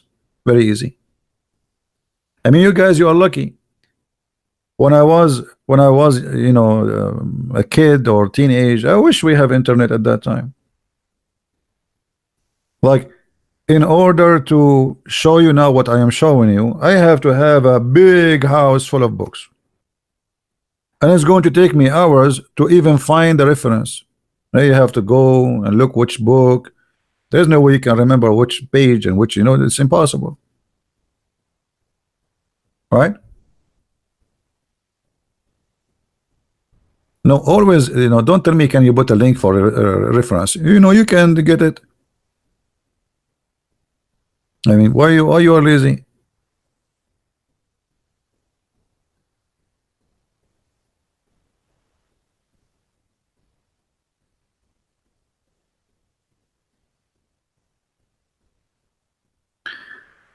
Do we have any Abdul?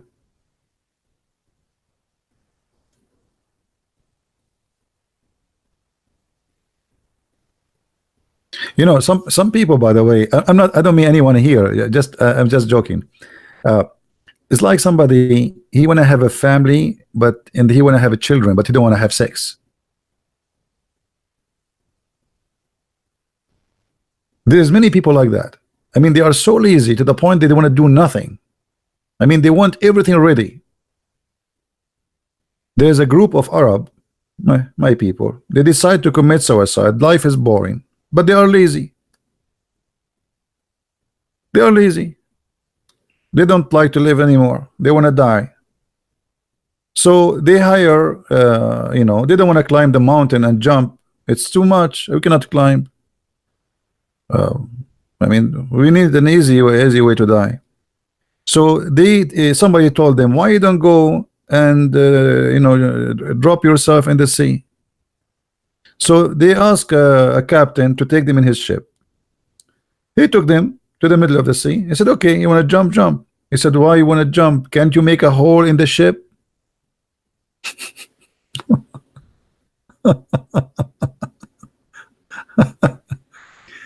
I mean, come on. Didn't they tell you we are lazy? You want us to jump? Make a hole in the ship. We will go down. Let us sleeping. So even they want to commit suicide, but they don't want to jump. I mean, it's too much work. Right?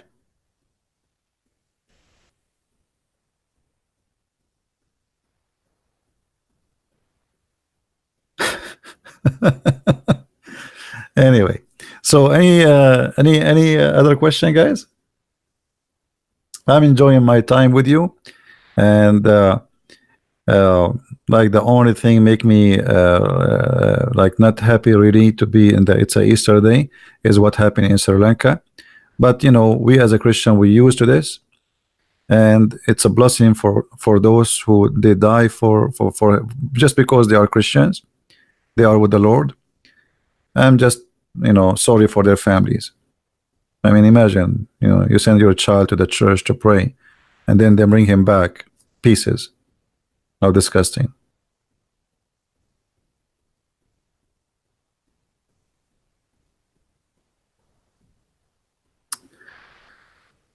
I don't know what to say.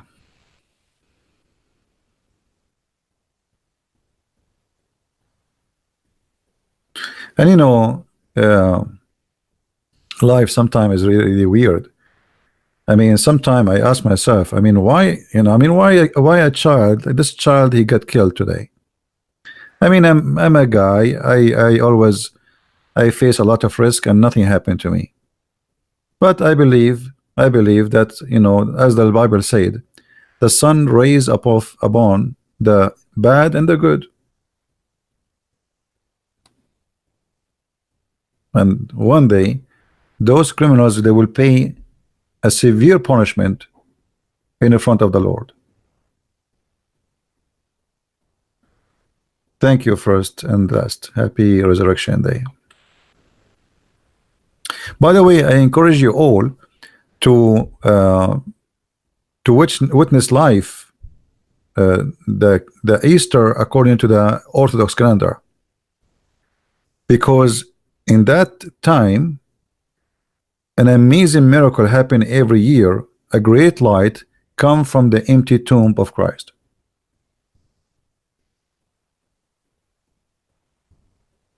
I don't know how many of you knows about it, but this has happened every year.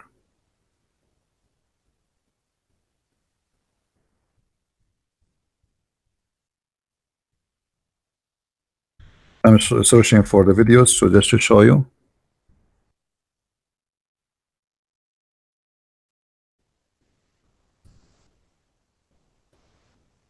You can search for the live broadcast for this event because they do live, and it's an amazing miracle for those who don't believe unless they see. You can fly to Jerusalem yourself and witness with your own eyes.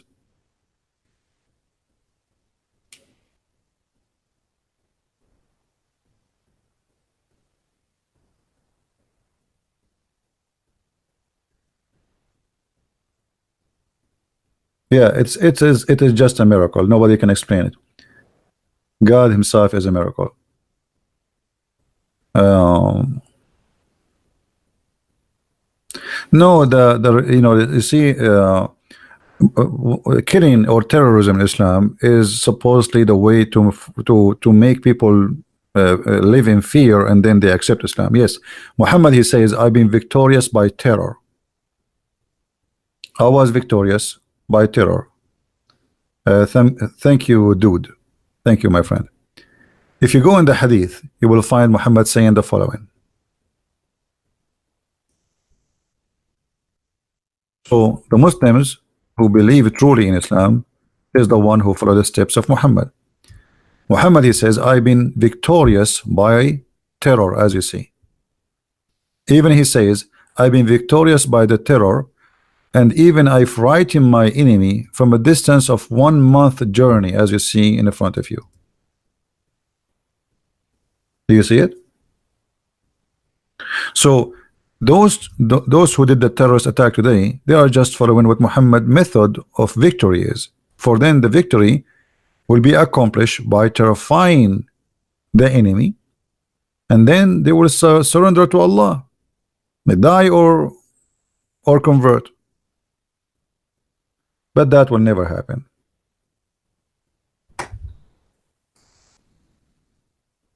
I am not scared, and I will never be scared, and I will make books about the filthy Allah until the last day of my life. It doesn't matter if my last day is going to be now, tomorrow, next hour, I don't know. I have no fear of death. And you know, this is my advice for people, by the way. Those who have a fear, they never enjoy their life. And just to explain it to you in a very easy way. Imagine you are a person who fears germs. So what? You cannot shake hands with people because, trust me, in their hands there's germs. In your hands there are germs too. You know what I mean? There's germs everywhere. In your pillow there's germs. I mean, thank God we don't see what is around us. You know what I mean? If they take your sheet and they put it under microscope, you might be scared like crazy for what you will see living with you in the bed. There's creatures, we don't see them. So if you are a person who have, they call it a phobia, right? So if you're a person who is living in a fear, you will never enjoy anything. You will never enjoy your food. You will never enjoy breathing because there are germs in the air. You will never enjoy sleeping. You will never even touch your pillow because now you are under the influence of fear. And Muhammad, he understand that, and he used it very well for his benefit. And there is many people, because of fear, they converted to Islam, not because they believe in Islam. That's why if you take Islam out from fear, disconnect them, Islam is gone. There's a sheikh, his name not Tantawi, I forgot his name. He's the head of the Muslim Brotherhood. He says if we take the apostate penalty of Islam, if Abu Bakr and Umar did not kill the apostate, Islam is gone from that time. The sword, he said clearly, I'm just quoting him, because of the sword, Islam survived. So they understand the strategy very well. Fear and terror, we cannot fight them face to face. We are weak. So what we do? We do use terror. Terror is very effective, easy cost, do not need an army. But is that going to change anything? No. That will make us better Christians and will make me, and actually you notice today I did 2 broadcasts, right? Actually I felt I need to do 2 broadcasts because of what happened in Sri Lanka. So such a thing encouraged me and make me feel guilty. I need to do more, not the opposite. Yeah, Al-Qaradawi, yes, Al-Qaradawi.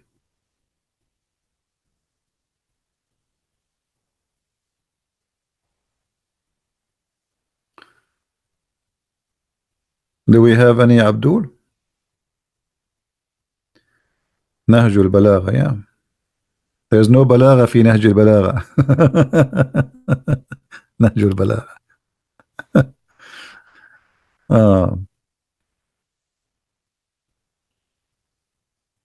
Any Abdul here?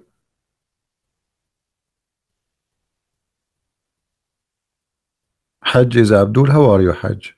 Do you want to say something to us, Mr. Hajj?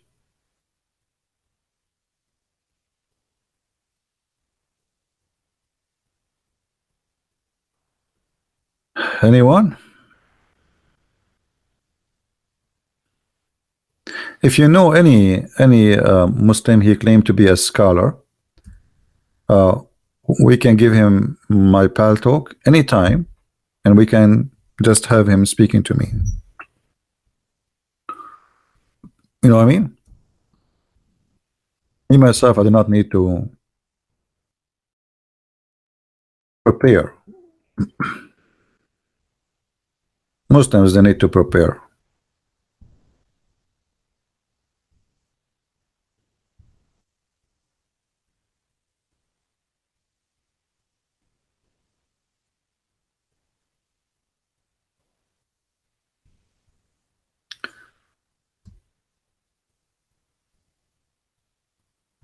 You should debate Nader again. Who is this guy now? You see, Rizal, if you don't behave, I'm going to block you. You look like you are the one that you are Nader, are you? Because you say silly stuff, I know. The only one mentioned the name is him. Are you him? Are you?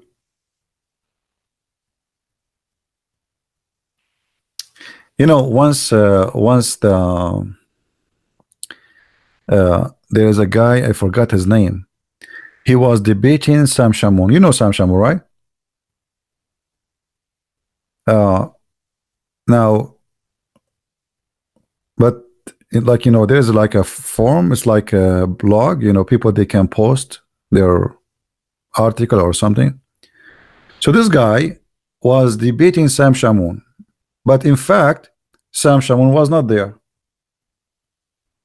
It was the same Muslim. He logged in as Sam Shamoun. You can make two accounts. One you call it Sam Shamoun, and the other one you call yourself Zattari, Fattari, whatever his name.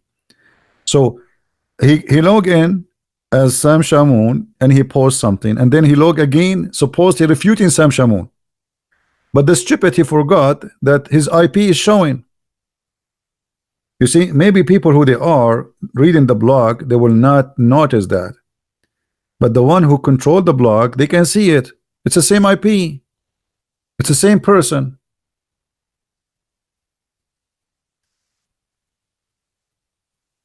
And for sure, Sam Shamoun was losing. No, not account hijacked. No, you make two accounts. You can go right now and make an account in Facebook, call yourself Christian Prince. Who's going to stop you?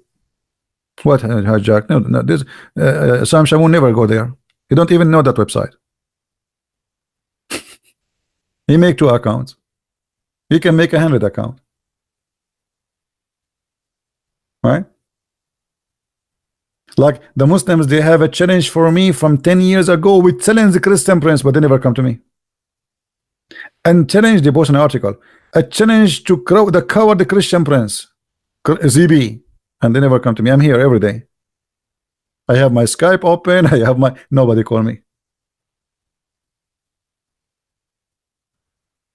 Right? A very typical behavior of the deception of Allah.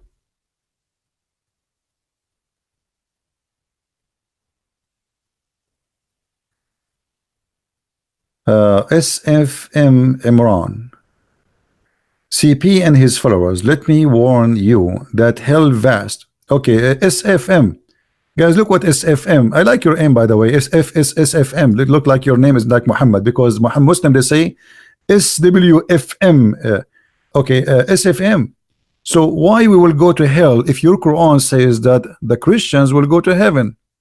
Are you accusing your prophet of being a liar? SFM. You must be trying to insult the prophet, peace upon him. Isn't your prophet, okay, Allah, in the Quran, said that Christians they have no fear and surely they are going to go to heaven? Are you there, SFM? So what we will do now?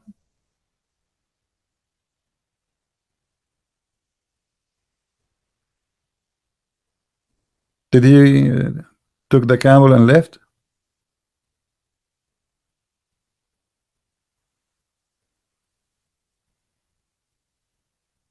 Muhammadan, is that your book? Verily, those who believe and those who are Jews and the Christians and by the way, why the Sabian they will go to heaven? The Sabian worship stars. But let me tell you, Muhammad at that time he's desperate to make people believe in him as a prophet. So like now, I want to say I'm prophet. Okay, you are Hindu. I believe Hindus will go to heaven. You are a Buddha. I believe Buddhists they will go to heaven. You are a Sabian. I believe Sabian will go to heaven. Just believe in me. So Muhammad at this point he make everybody will go to heaven. Just believe in me, and nobody believe in him. But now we have this. What Muhammad can do with it?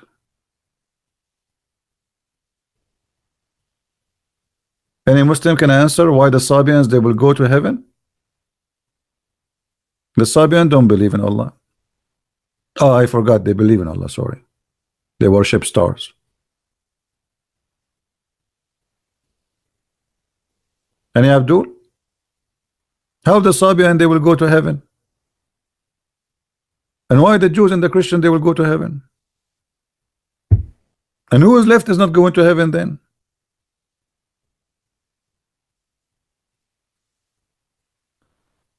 Unbelievable.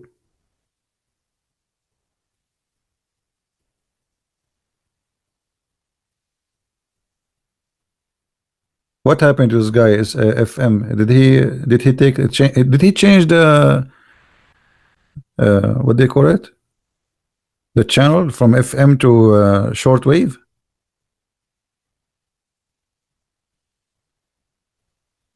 Hmm.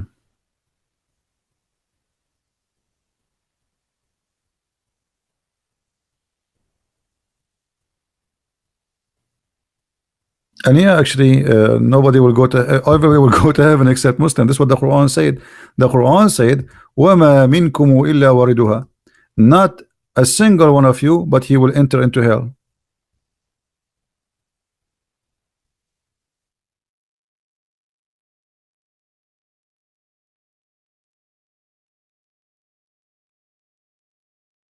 إِلَّا وَارِدُهَا. Do we have any Abdul want to say something?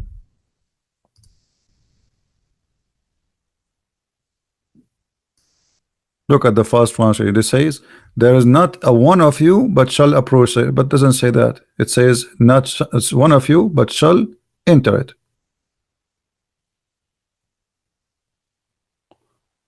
Which word we use in Arabic for God? Rabb. This is not Arabic, by the way. Arabic as a language does not exist. There's nothing is called Arabic. Those are Aramaic words. Rabb, Rabbi, Ilahi. All right, but not Allah. In the first translation for the Bible, they put the word Allah. That's a false translation. Just to they are hypocrites. They are being the same as the Muslims. When you speak about God, if you want to speak as a name, first of all, even the Bible didn't give him a name, but you can use only the words which exist in the Hebrew. Either you call him Yahweh, or you call him Jehovah, or you call him Elohim. There's no need to translate. Those words should not even be translated.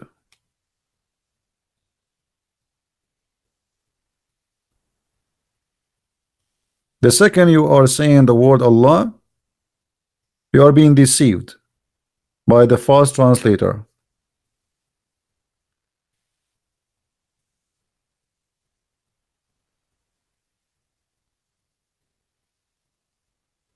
And by the way, Arabic is not a language by itself. Arabic is from the Aramaic. Everything you see in front of you, and actually there's a great I don't want to say only influence of the Aramaic in the Quran, but uh, I believe strongly that Quran was not an Arabic book. It is just an Aramaic book.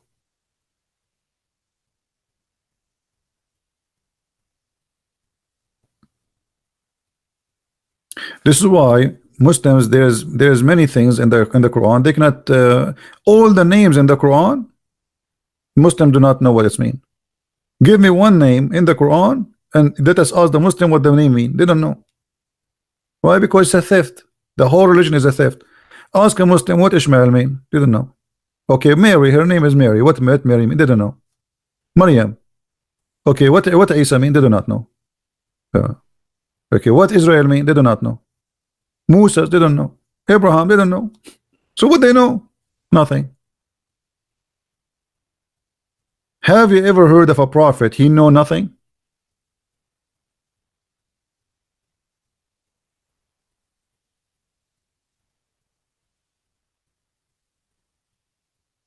Right?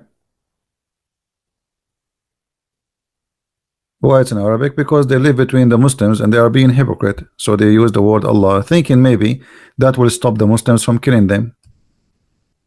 But that is a false translation.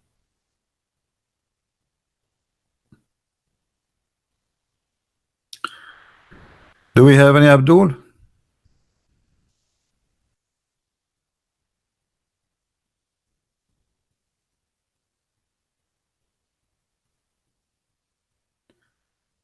Soldier of justice. Yeah, right.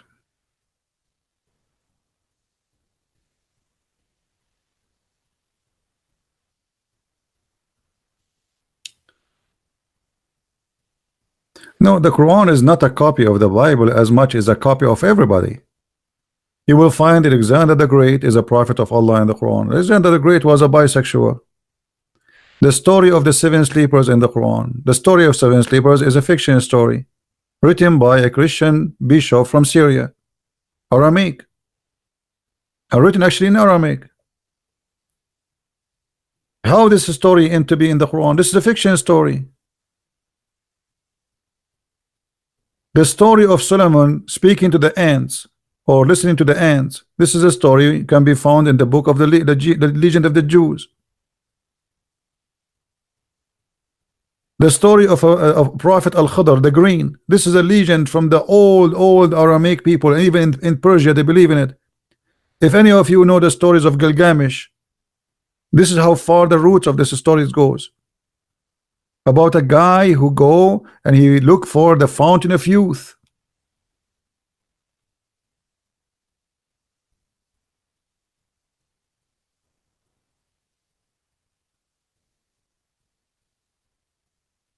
You know what I mean? Fountain of youth. This is the same you see in the Caribbean movie, right? The part of the Caribbean. Yeah. The same you find in Islam. They believe that there's a guy, his name is the Mr. Green. Why they call him Mr. Green? Because simply he drunk from the water of youth. And since then he never died. Mr. Green, Al-Khadr, he was in the funeral of Noah. And then he was in the funeral of Abraham. And then he was in the funeral of Prophet Muhammad. Why? Because he drank from the fountain of youth. Right? Look what this guy is saying. الدين عند الله الإسلام يا عباد الصليب. أولا يا حمار نحن لا نعبد الصليب. ثانيا يا حمار كيف يكون الدين عند الله الإسلام والإسلام يقول أن النصارى والذين هادوا في الجنة. Mr. Shakir, he says, oh, you Christians who worship the cross, the religion for Allah is Islam. And here again we prove that Muhammad is a liar, because if the religion for Allah is Islam, so how he called the Christian people of the book? Who is the donkey here? If the only religion accepted for Allah is Islam, so how he says that the Christians and the Jews, they will go to heaven, but they are not Islam then? He did not call them Muslims, he called them Christians, and he called them Jews.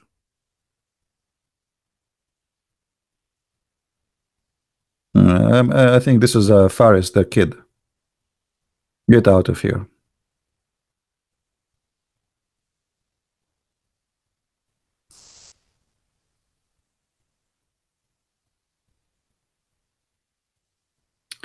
Are there many translation of the Quran? Translation, or you mean version of the Quran? Translation, yeah, there's many translations, but there's many Quran too. Even Muhammad himself, he said, Allah, he sent me the Quran and seven Quran.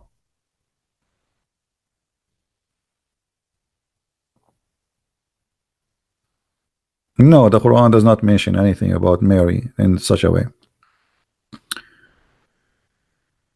Why the Quran does not remain in Aramaic? Okay, if you speak Arabic, you know when Abdul Malik ibn Marwan, he took over the caliphate, he forced all books to be in Arabic.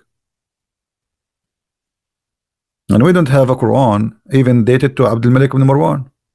We don't have it. Nobody have it. Where is the Quran? If the Quran was in Arabic from the beginning, where is the Arabic Quran?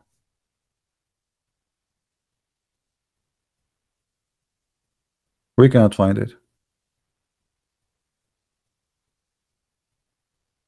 This is not the Quran of Muhammad, and this is not even the Quran of Uthman. This is the Quran according to recitation of Hafs. Who is Hafs? Hafs, according to Muslims, was a fraud, and he is a liar, him and his father.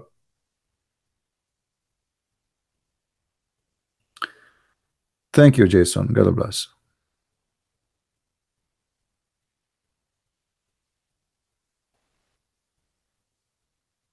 Hafs was a fraud. Hafs, even his hadith is rejected. If Hafs, he report a hadith, the Muslim, they reject it because he's a fraud. So how you reject his hadith, you accept his Quran? How stupid is that? It's like saying to me, Hafs, he cannot witness for a chicken being stolen, but he can witness for the Quran. I mean, which one is more important, chicken or the Quran? So he is rejected to witness for a chicken, but he is accepted to witness for Allah.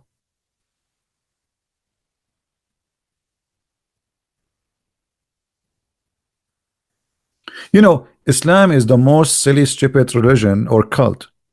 But the problem is that when people they study anything, I don't know how to explain to you. Like, you see, if you have a program, it's called Microsoft Word, or let us say we go on Google. What Google is about? You enter a word, and then you click search, and then whatever this word is written is going to come out in the search engine. It's English, right? So either we can be just a computer who collect information, but we do not know how to use it, and we do not know how to make the connection, or we can be a smart computer where we can collect the dots and gather them together to make an image. So always when I study, the more information I have, the more I can make an image of the information, not just information in the shelf. So when you read anything in front of you, always you have to work to connect this information with information already you know.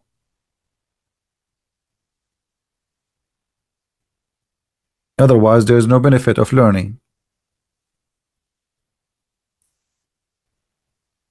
Right? You have always,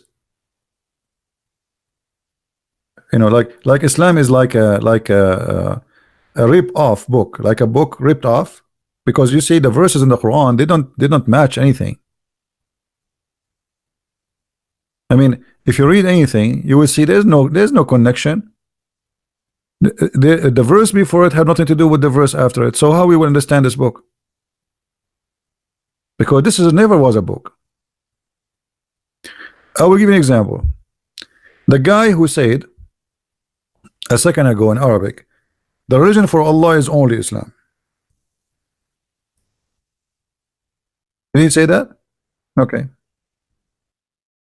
Chapter 3, verse number 19, it says, the religion for Allah is Islam. But look what this verse is saying. Chapter 5, verse number 3. You can, it's haram for you to eat this food, the pig food. Okay, you cannot eat pig, and you cannot eat this, brother, and you cannot eat this. And look what he says then. After all of this garbage, then he says, this day have I perfected your religion for you, completed my favor upon you, and chosen for you Islam as a religion. I mean, this translation is really, who is the donkey translating this one? Must be Biktal. I think Biktal, he was translating when he was sitting in the toilet seat. This guy is really certified donkey. Let us read again. This day have I perfected your religion for you, complete my favor upon you, and have it chosen for you Islam as your religion. Like, hold on. Today Allah perfected Islam for you. So what all those chapters after for? If Islam became perfect, we have 114 chapters. This is chapter number 5, and in the beginning of chapter number 5. So how this verse can be accurate unless this was not a book? This verse, to be accurate, it should be at the end of the Quran. You know what I mean? So there's no proof that the Quran was a book. Never was a book. Even the Quran called the Christians people of the book, but he never called the Muslims people of the book, which means in the time of Muhammad, none of them have a book.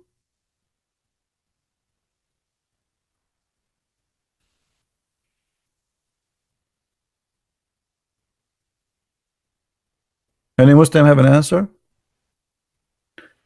So when Allah, he says you can eat a chicken, you cannot eat pork, Islam became complete now? That's it? That's the Quran?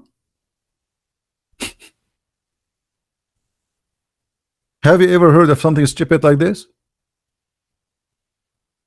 Hey, brother, you cannot eat pork, you can eat sardine, brother, and today I completed my favor upon you and chose Islam for you as a religion. What is that? That is the most stupid statement ever I heard. Guys, when Jesus said it's complete, when he said that,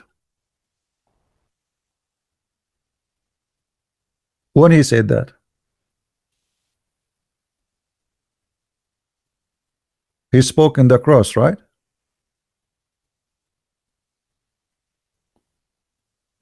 In the cross. Muhammad saying here it's complete. But this is in the beginning of Islam.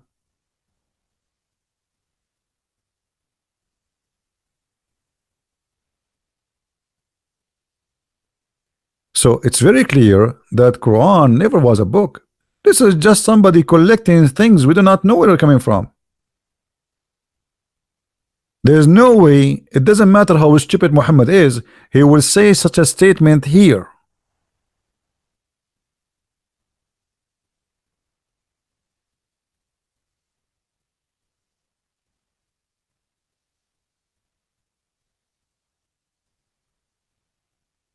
This is a verse must be at the end of the Quran.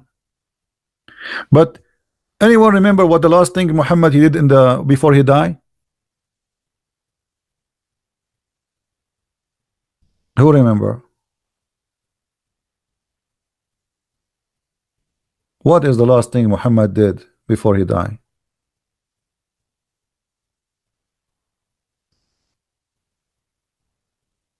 He pee. Anyone have the reference? Who have the reference? Let's see how many of you is doing his homework. I mean, have you ever heard of a prophet of God? The last word he says, give me the dish so I can pee in it, and he pee and he die.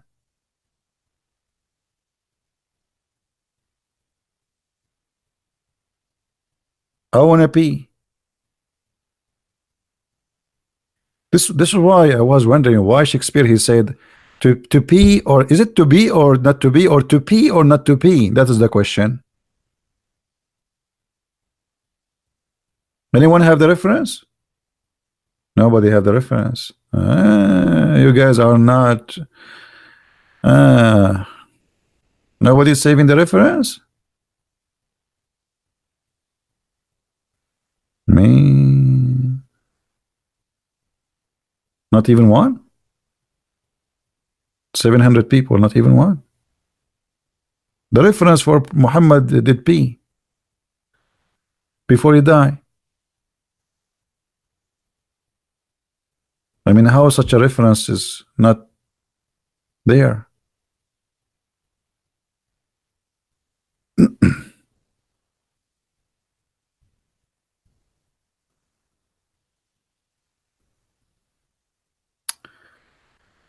Uh,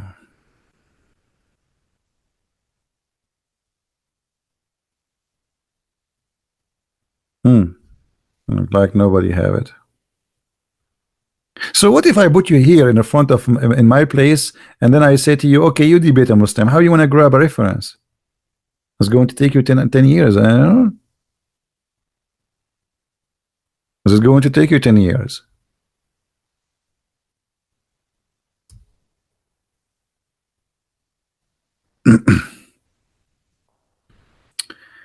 Bukhari, hadith number 73, number 224. Okay.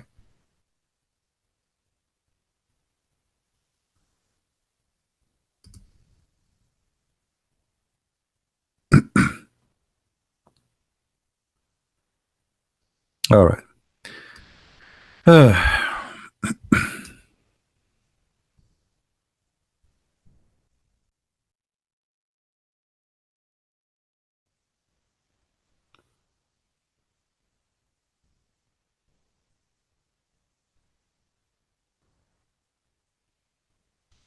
Any Abdul?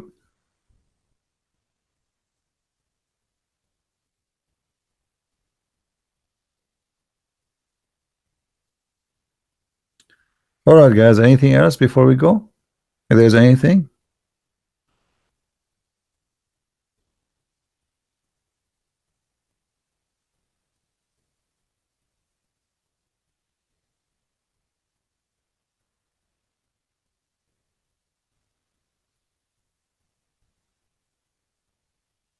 I'm just trying to read the comment. Too many comments. It's hard to follow. Gonna have a Skype. Your own Abdul. I am afraid. I don't know what you mean. Um,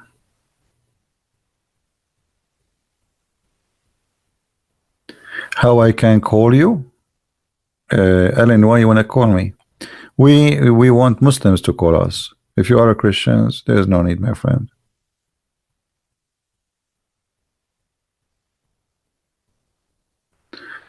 Christians corrupting the Bible. That's a good question, actually. But you know, the Muslims, when they say that, the Muslims who say that, they are ignorant. You see, 99% of the Muslims, they are illiterate about Islam, not only about Christianity. Because even the Quran says that the Quran confirm what we possess.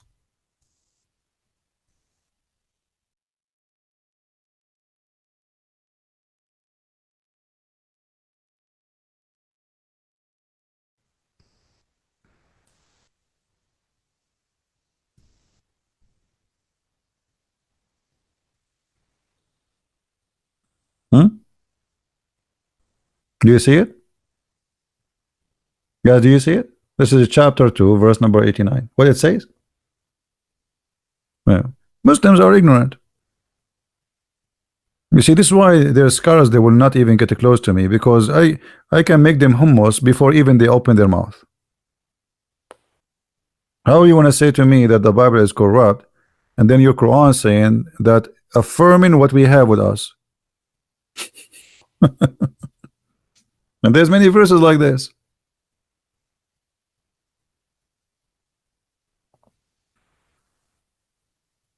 But you know, all the Muslims are copy paste of each other. It's like somebody is infected with something, and he cannot repeat his own words. He cannot come with his own questions.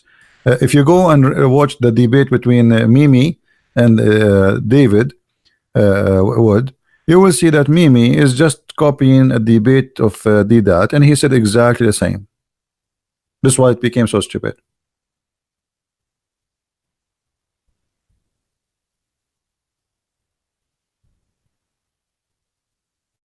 So how the Quran confirmed the book with us? We have it, and then the Muslim, they say it's corrupt. Secondly, if a Muslim says to you that the book, your book is corrupt, tell him the book of Allah is corrupt. You mean the book of Allah which he gave to Isa is corrupt? The second you say that to him, he will bite his tail and he will run. Remember, the Muslims believe that the Injil and the Torah was sent by Allah. Okay, so what's my problem? A Muslim saying to me that the book of Allah is corrupt, what's my problem? Are you getting my point? Why you want to defend? Tell him, yeah, I agree, your God Allah is an idiot, he cannot protect his book. Right away he will bite his tail and he will say, oh no, I'm not saying that, I'm saying your book. He said, what my book? The Quran says this is the book of Allah. And what you are saying to me that the book of Allah is corrupt, so what's my problem?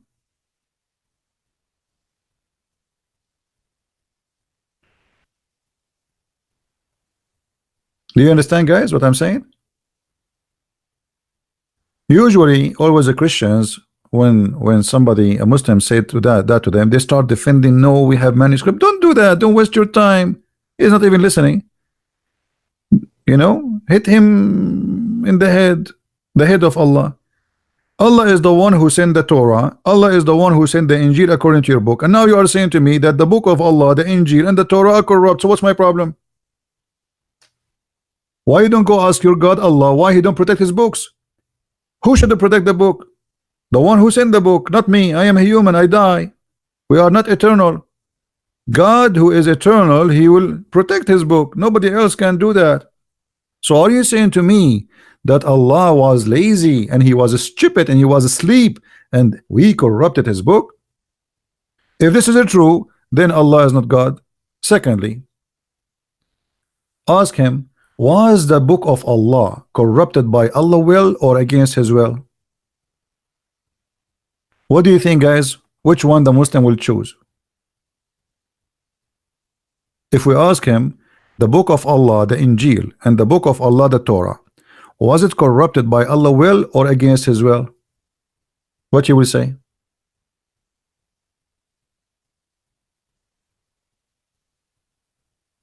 If he say against his will, that's mean Allah cannot force his will. If he say by his will, that's mean he is the devil.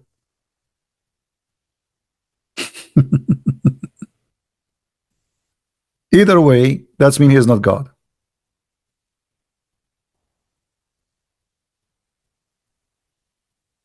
Do we understand? If I have a book and you ask me, okay, Christian Prince, was this book corrupted by your will or against your will? If I say against my will and I claim to be God, that's mean my will is not what the Muslim they say. Allah, if he wants something be, he say be is going to be. Well, is the will of Allah to corrupt his book? If yes, that's mean he is his shaitan. He is not God. If it's against his will, that's mean he cannot be God too, because the will of God nobody can challenge it.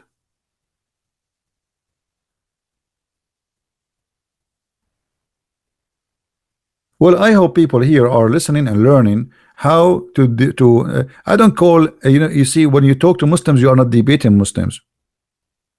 It's like you are talking to somebody he's a child, he's not mature.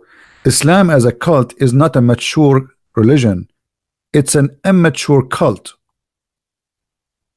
Everything inside it is stupid. It's a chain of contradictions, chain of fictions, chain of stupid stories collected by who we do not know, put in a book how we do not know, and the verses are scattered everywhere and we don't know what is Muhammad talking about.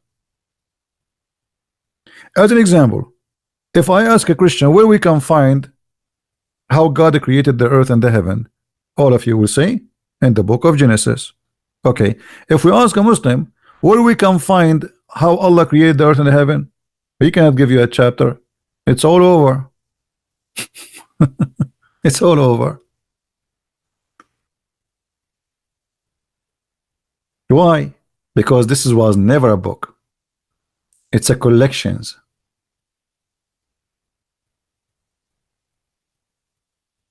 You know what I mean?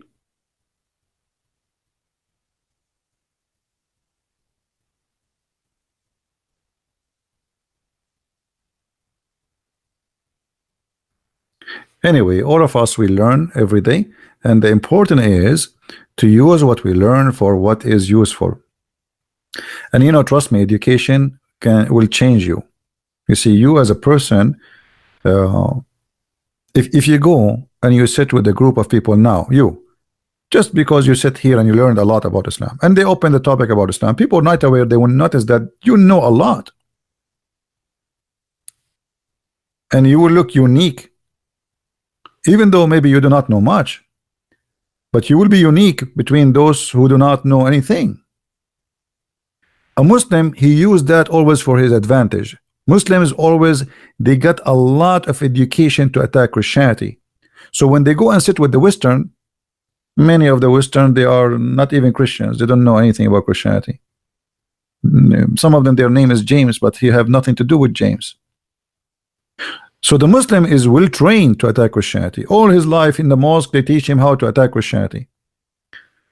The Western person, he do not know even what Islam is about.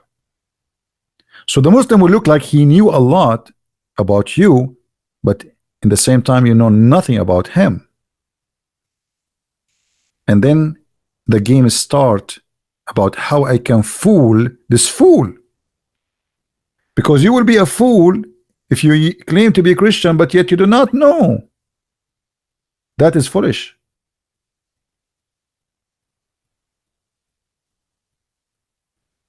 The dawn, you are not here to attack Christianity. No problem, my friend. Attack Christianity. Who cares? Nobody can attack Christianity. Try. Everyone who does, he fail miserably.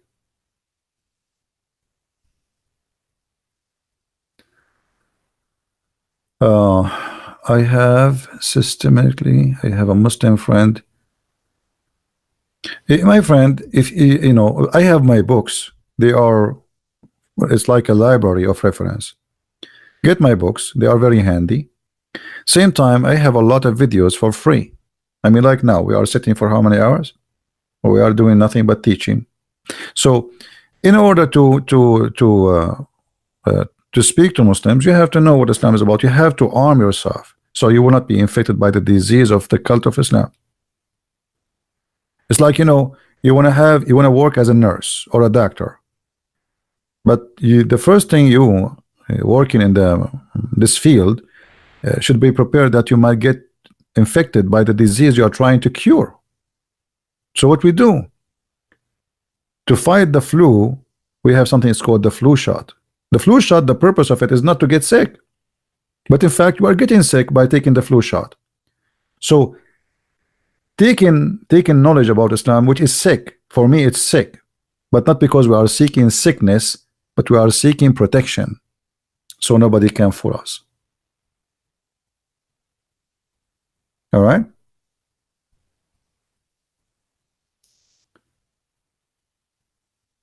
What? I thank you for all your work. Hope you can finish the Quran. Also, you mentioned you cannot find a woman to marry. Find one like what? Like bears? Since you said you are bears. That's funny. Yeah, I'm looking for a bear one. Okay. I'm going to go to the wood. No, actually, you know, it's not about I cannot find, but you know, imagine if you are married now and you have a family, how I can sit with you like now? It's 10, 12, middle of the night. My voice will be loud, people will be sleeping, and there's no women in the world she can handle this. It's too much stress. I receive death threat. People want to kill me. People want to find me. People, I mean, and you have a family, then that will be too much stress on them. So being a single, it's a lot more. I mean, it fit what I do, what I can do. I mean, somebody have to clean the garbage. You may get married, you get married and have kids, have good fun, have a good time, right? What I do is not easy.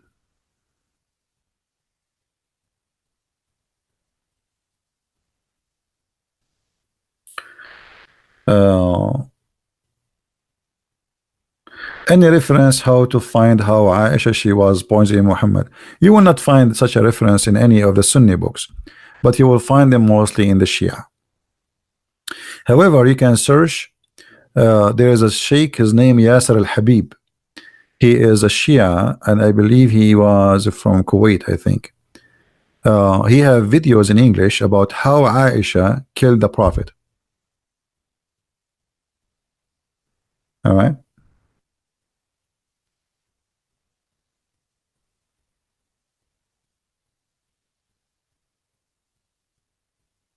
You can search for it.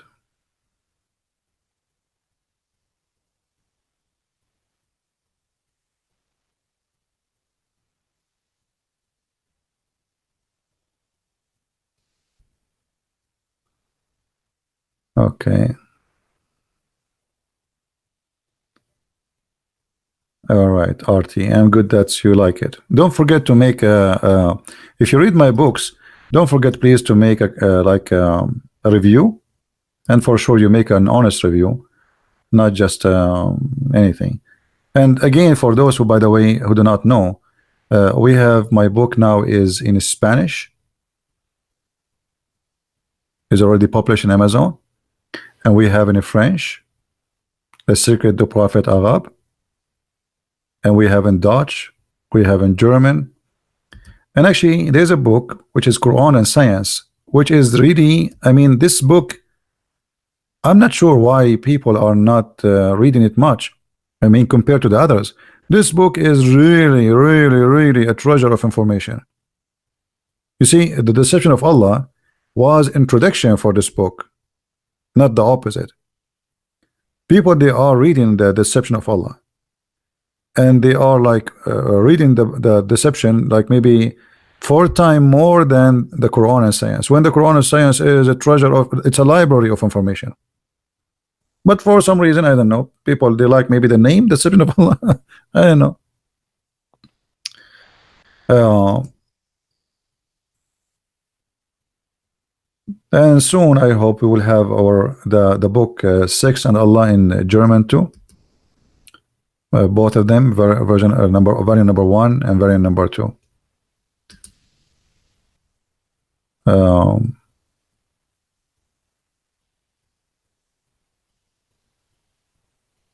trying to read. I will expose Christianity by only one question. Are you ready, Christian? CP, are you ready as well? Him, you know, you already you expose Christianity. I mean, you do not need to do it. I mean, this is embarrassing.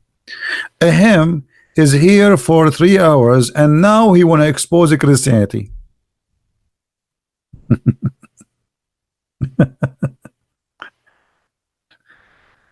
Unbelievable.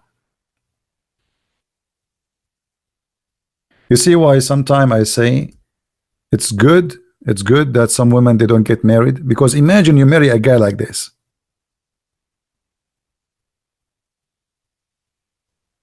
This guy now what he did is like marrying you for 40 years, and then when you cannot have babies no more, he says today we will have sex to have baby. What are you waiting for, Abdul? Until I leave? So you are here for the last 3 hours posting and being stupid, and now you want to destroy Christianity by one question, and the question is not coming yet. Are you searching for it in Google?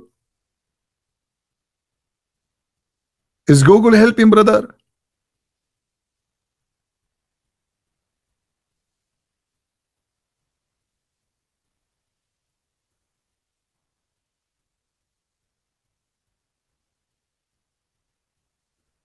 Stupidity is amazing.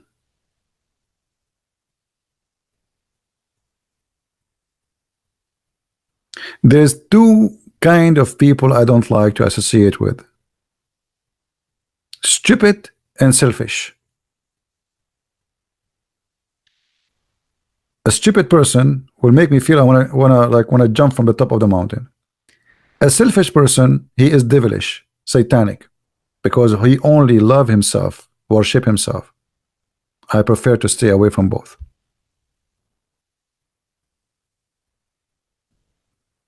If you sit with a stupid one, he will not make you smart, he will make you stupid. What you will learn from a stupid one? You will learn how to be stupid. Like, let us smoke hashish. Let us smoke marijuana. You know, it's stupid. This is what he have. This is his level of life. Nothing. Empty. What empty can give? Nothing. Then the selfish. The selfish is a person who love no one except himself. He's willing to sacrifice everybody just to make himself happy. Very evil.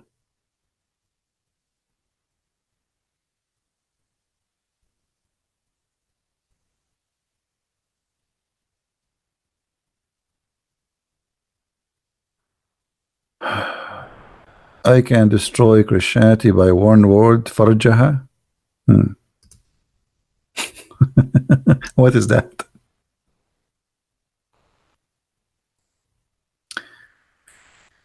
All right. I think we have enough for today. I will try to come again here tomorrow, guys. And I hope we will have some Muslims who will have the courage to call us.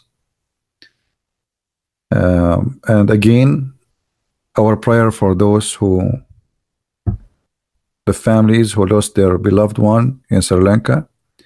And we as a Christians, we are family. And we always support each other, and we love the one who always, the weak. Always you have to love the weak, even if it's a Muslim. Always, my friend, defend the weak. Don't be a coward person. Coward always take advantage of the weak. Never do that. When Muhammad, he says you can beat your wife because he is taking advantage of the weak physically. And this is a very clear sign of a coward man who have a coward mentality. A real man will not beat a woman. You want to fight? Go and fight a man like you. You want to use your fist? Go and use it with the one who have a fist like yours. Fighting a woman or a child is a very cowardly behavior. And that is the teaching of Muhammad in the Quran, chapter 4, verse number 34. He always liked to teach how to take advantage of the weak. And we are not cowards. A real man, he fight a real man. Not a kid, not a woman. A soldier, he fight a soldier, not a civilian who have nothing in his hand. Cowardly religion.